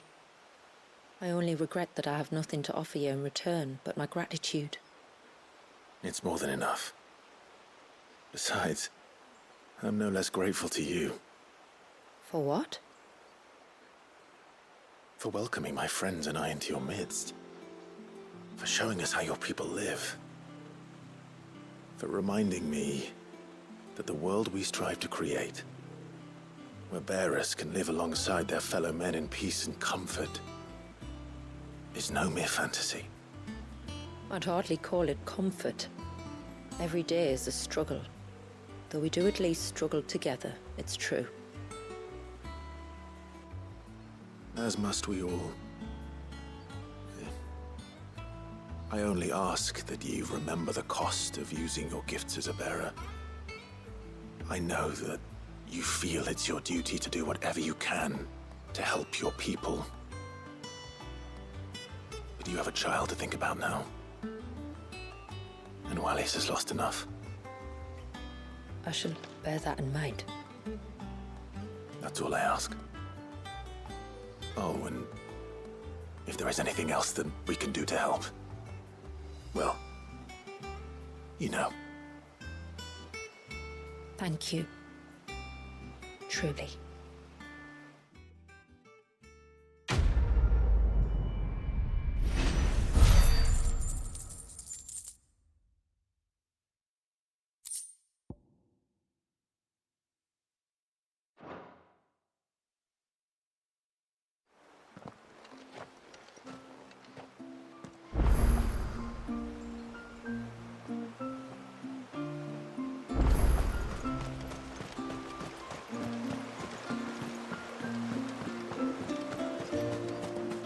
It's good to have him back.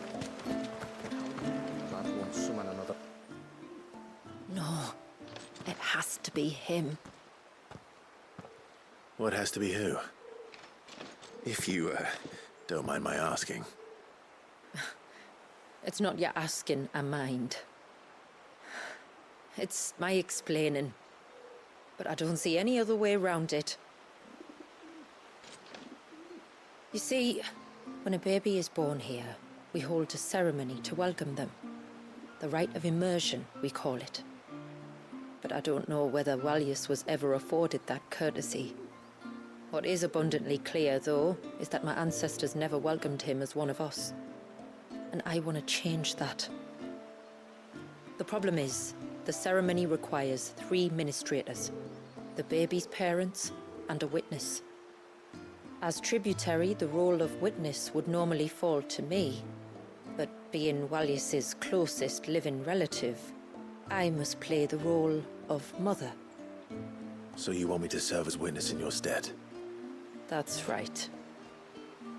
A witness must be a trusty guardian, ready to steer the child through the stormy waters of life and on to tranquility. Which is why I thought of you. It would be my honor. Thank you, Clive. So, if you will serve as mother and I as witness, who will take on the father's role? I have a younger brother. He should be making ready for the rite as we speak, though whether he is or not. Let me introduce you. Please do. If he's anything like his sister, I'm sure we'll get on famously. I'll bid him come to the Witten Hall. Will you wait for us there? Gladly.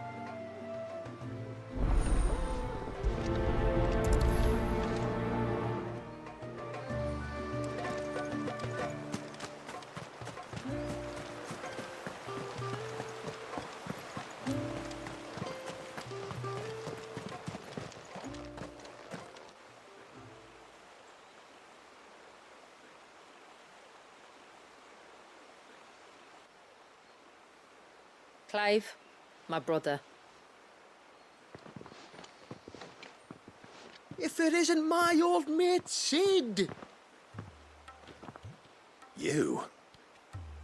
So you do remember me, even stripped of my cunning disguise? I'm touched. You two know each other? My friends and I crossed paths with your brother on our hunt for the Dusk Crystals, during which we saved his life. 3 times, was it? 3, 4, who's counting? All I know is when Shula mentioned she'd called in Sid the Outlaw to help young Walyus, I could be sure that the little rascal was in safe hands. I mean, having seen you in action back at the tower, I know exactly what you're capable of. So the mercenary you met in the Sage Spire, that was Clive. And he saved your life? That's a rather different story from the one you told me. And a far likelier one at that. It would appear my family owe you twice over. Whether they admit it or not. Honestly, Fammy, would it kill you to tell the truth once in a while? What? I said sorry, didn't I? How about we save the, recriminations until after the ceremony, eh? Speaking of which, what does this ceremony involve exactly? It's simple, really. We each say a short prayer and anoint the child's head with holy water. Nothing too onerous, then? Not about the rite itself, no. But it does call for some preparation. One of the witness's responsibilities is to collect the holy water, you see. 3 phials for the 3 ministrators, each taken from a particular place. Don't worry, though. It's not as if you have to go alone. I can show you the way. I'd appreciate that. Famiel, you stay here and ready the Witten Hall. Leave it to me. If there's anything Jill and I can do to assist you... We'd be glad to help. Thank you both.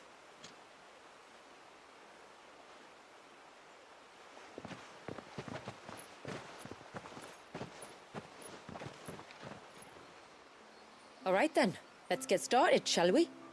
There are 3 types of holy water that we must collect. The water of the mountain, of the river, and of the sea. We take the water of the mountain from the spring atop Maiden's March. The water of the river from the course that flows through the ruins of Riversmeet. And the water of the sea from the shallows of Tailwind Bay. Here are the files we'll be using in the ceremony. I'm ready to leave whenever you are.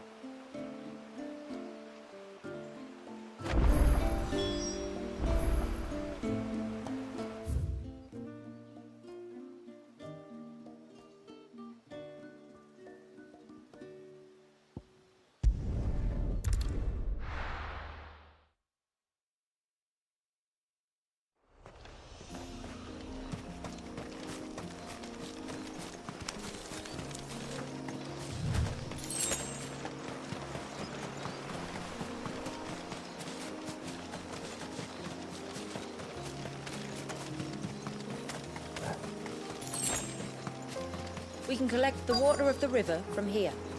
All right.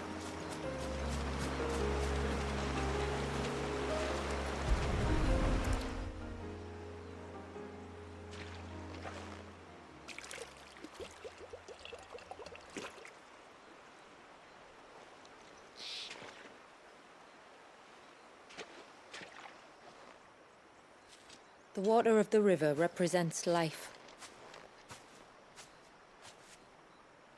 It is constantly moving, constantly changing.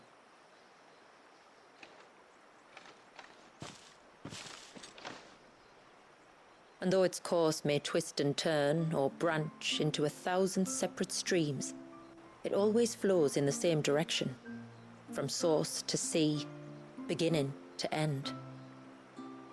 Like time. What of Wallius then? When your ancestors froze him, did they remove him from the River of Life? They did. Like an ice-bound pool that didn't thaw for 80 summers. But now he's free to flow again, to live. And you and I shall flow with him, for we are all but drops of water in the great River of Life. I find that thought oddly reassuring. Go on. A drop of water might seem insignificant on its own, but as a part of a torrent, it can cleave a path through the hardest rock. It makes me believe we humans might just stand a chance. I believe we might. Take care not to spill it. Right. Let's save that for the ceremony.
Stay back!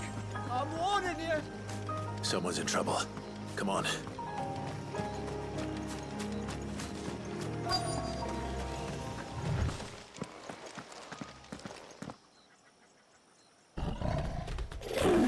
Help!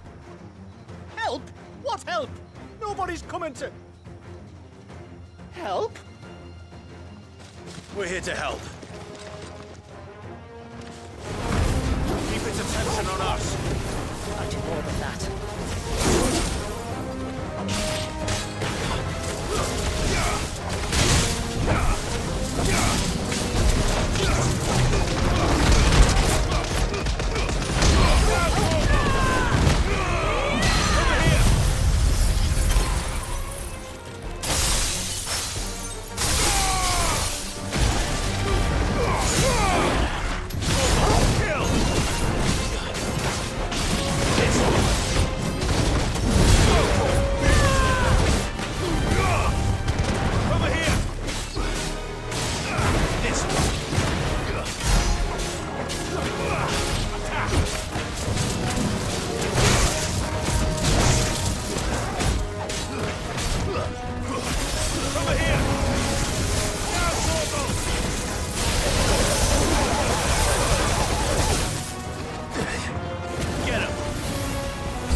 Is anyone hurt? Oh, Sid! Thank all the clouds in the heavens you came. You saved us. Again. Would you two care to explain what you're doing up here? The chief sent us to fetch incense for the ceremony. So the Witten Hall smells nice. For the little Ben. You mean to tell me you braved this den of deadly beasts for some tree sap? You don't have to do everything he says, you know. Or if you must, at least have the good sense to ask one of our hunters to accompany you. We're sorry. It's fine. Just go back to the village before you get yourselves into any more trouble. Right you are. Oh, and thanks and that.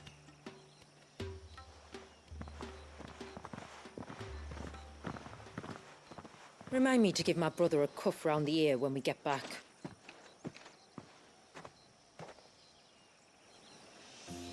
Right then. Let's collect this water, shall we?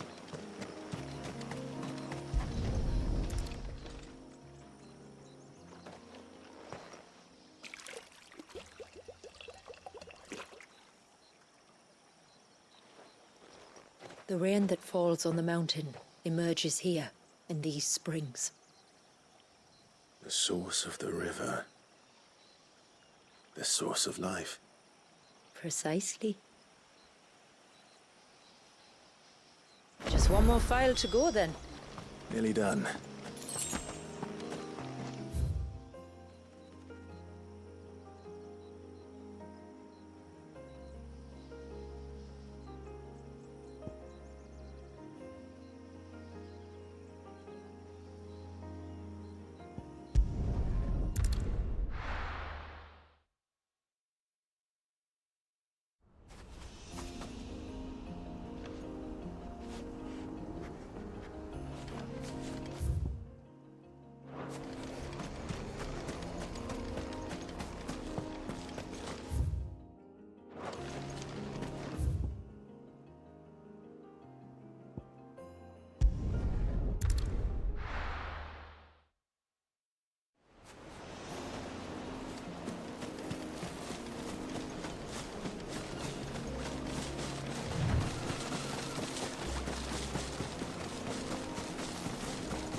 This path leads down to the coast.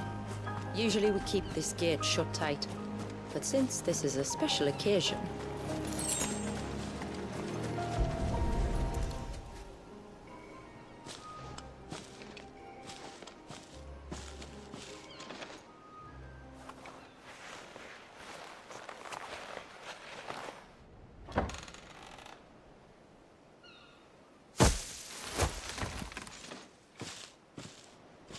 Thank the tides the weather held.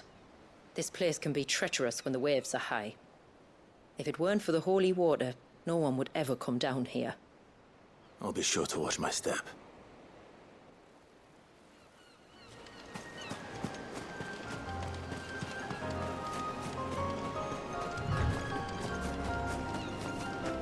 Water flows to the sea, then rises into the clouds. Just like life, the end is not the end, only a new beginning.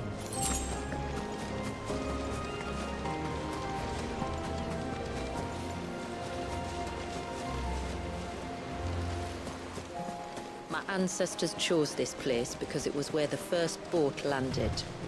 And it's a good thing they didn't land closer to the surge. Quite.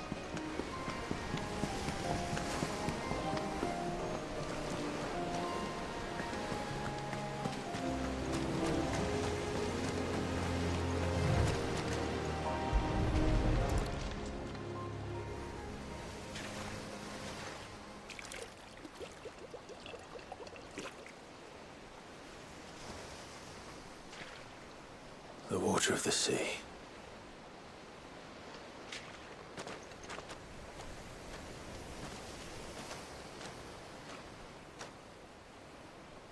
I still can't help but be awed by it. Oh? All that wave ever made me feel was pity and sorrow for the innocent life trapped inside it. The child my great-grandfather sacrificed to try to change his people's fate. It was wrong, an unforgivable sin. But I often wonder, will my descendants ever forgive me for what I have done? As tributary, I've faced many difficult choices. And though I've always striven to do what's best for my people, here we live in poverty, hidden away from the world. So have my choices denied them a better life, just as my ancestors denied Walyas his? No. You would not forcibly sacrifice one of your people to save the others. You do the best you can for all of them, as do I. We share in their woes, just as we share in their joys. And the most we can do is try to bring them more of the latter. Aye, you're right. And try I shall, to bring all of my people a better tomorrow. Walyas included. Then I wish you luck. If my time with the boy is any indication, he's going to be quite a handful. Then we must start as we mean to go on, and give him the very best welcome we can. Where to next, then? Back to the village, to find out if my brother has made the necessary preparations, or got his lackeys to do it for him.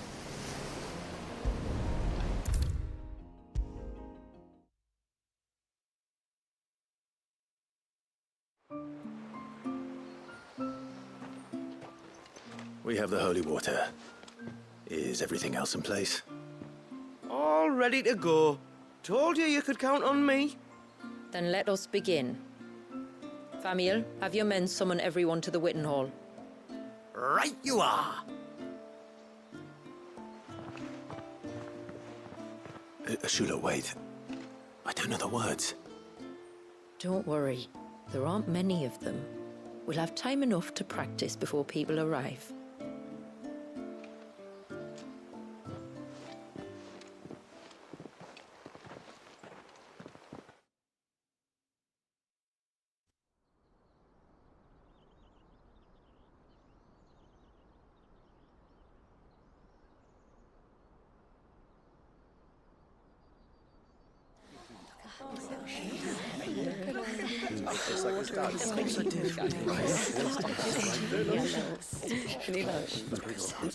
My friends, we are gathered here today to welcome this child into our community by the rite of immersion, as has been our custom since the first reign.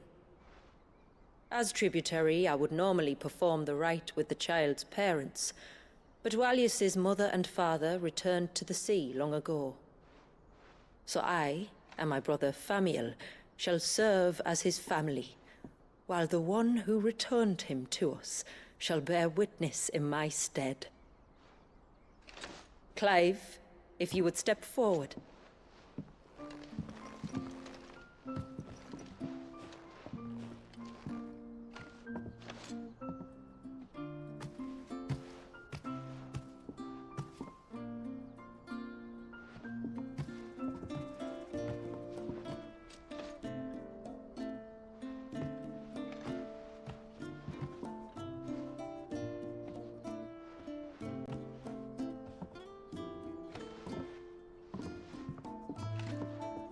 Like the rain that falls on the mountains tall, are we born.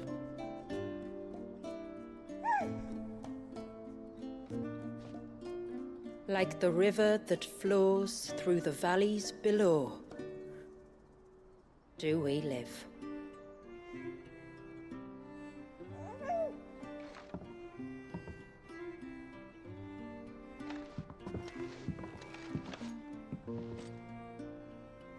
Like the boundless sea, where the currents run free, do we die, and to the clouds then rise again.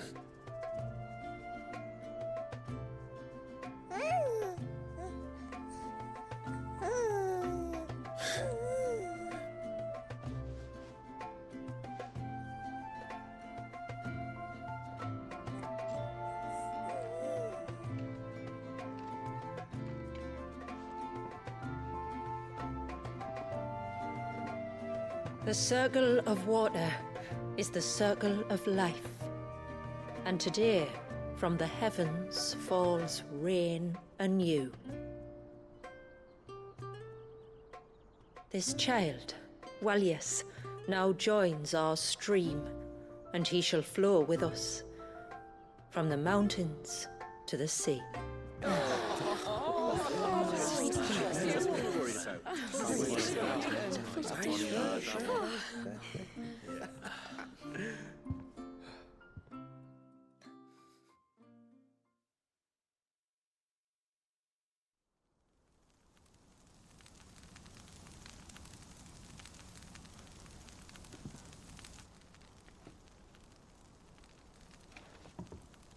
You played your part to a T, Clive. Thank you. It means a lot to us. I was honored to be asked, and terrified I'd miss. Now that you're part of the family, young Walyus, my lad. Uncle Famiel can teach you the ways of the world. Oh no, he can't. Eh? Don't be so hasty. Your brother's knack for self-preservation might serve him well. Ha!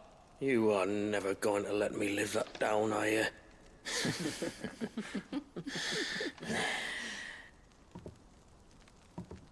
I'm gonna raise Walyus as if he were my own. Teach him everything I know about life, our people, and our past. But with all the mother crystals gone, he will grow up in a world without comforts. One where we only have ourselves and each other to rely on. I'd say your people are better prepared than most to survive in such a world, Shula. To thrive, indeed, under your guidance. Only if nature continues to smile on us. If we were to lose her gifts, we'd be left with nothing at all. Yes. But it needn't come to that. Not if we can stop the spread of the Blight. So long as we can save a single patch of soil, we can plant the seeds for a new world. One where we can all be free. Perhaps then we might finally be able to step out from behind our curtain, eh? Till that day comes, I wish you good tide. Thank you. We should be on our way. Well, you be careful out there. Aye, you steer clear of trouble now. Likewise.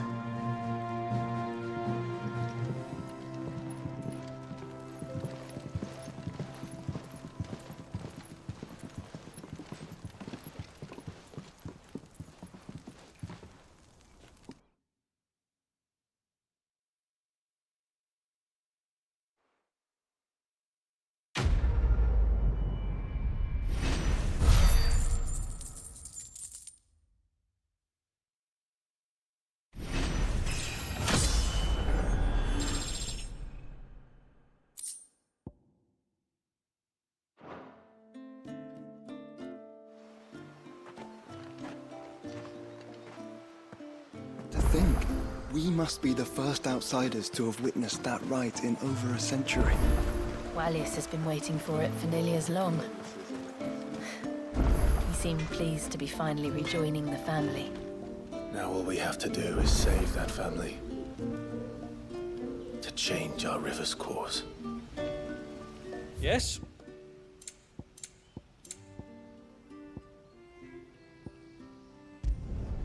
I'd like to see another smith do better.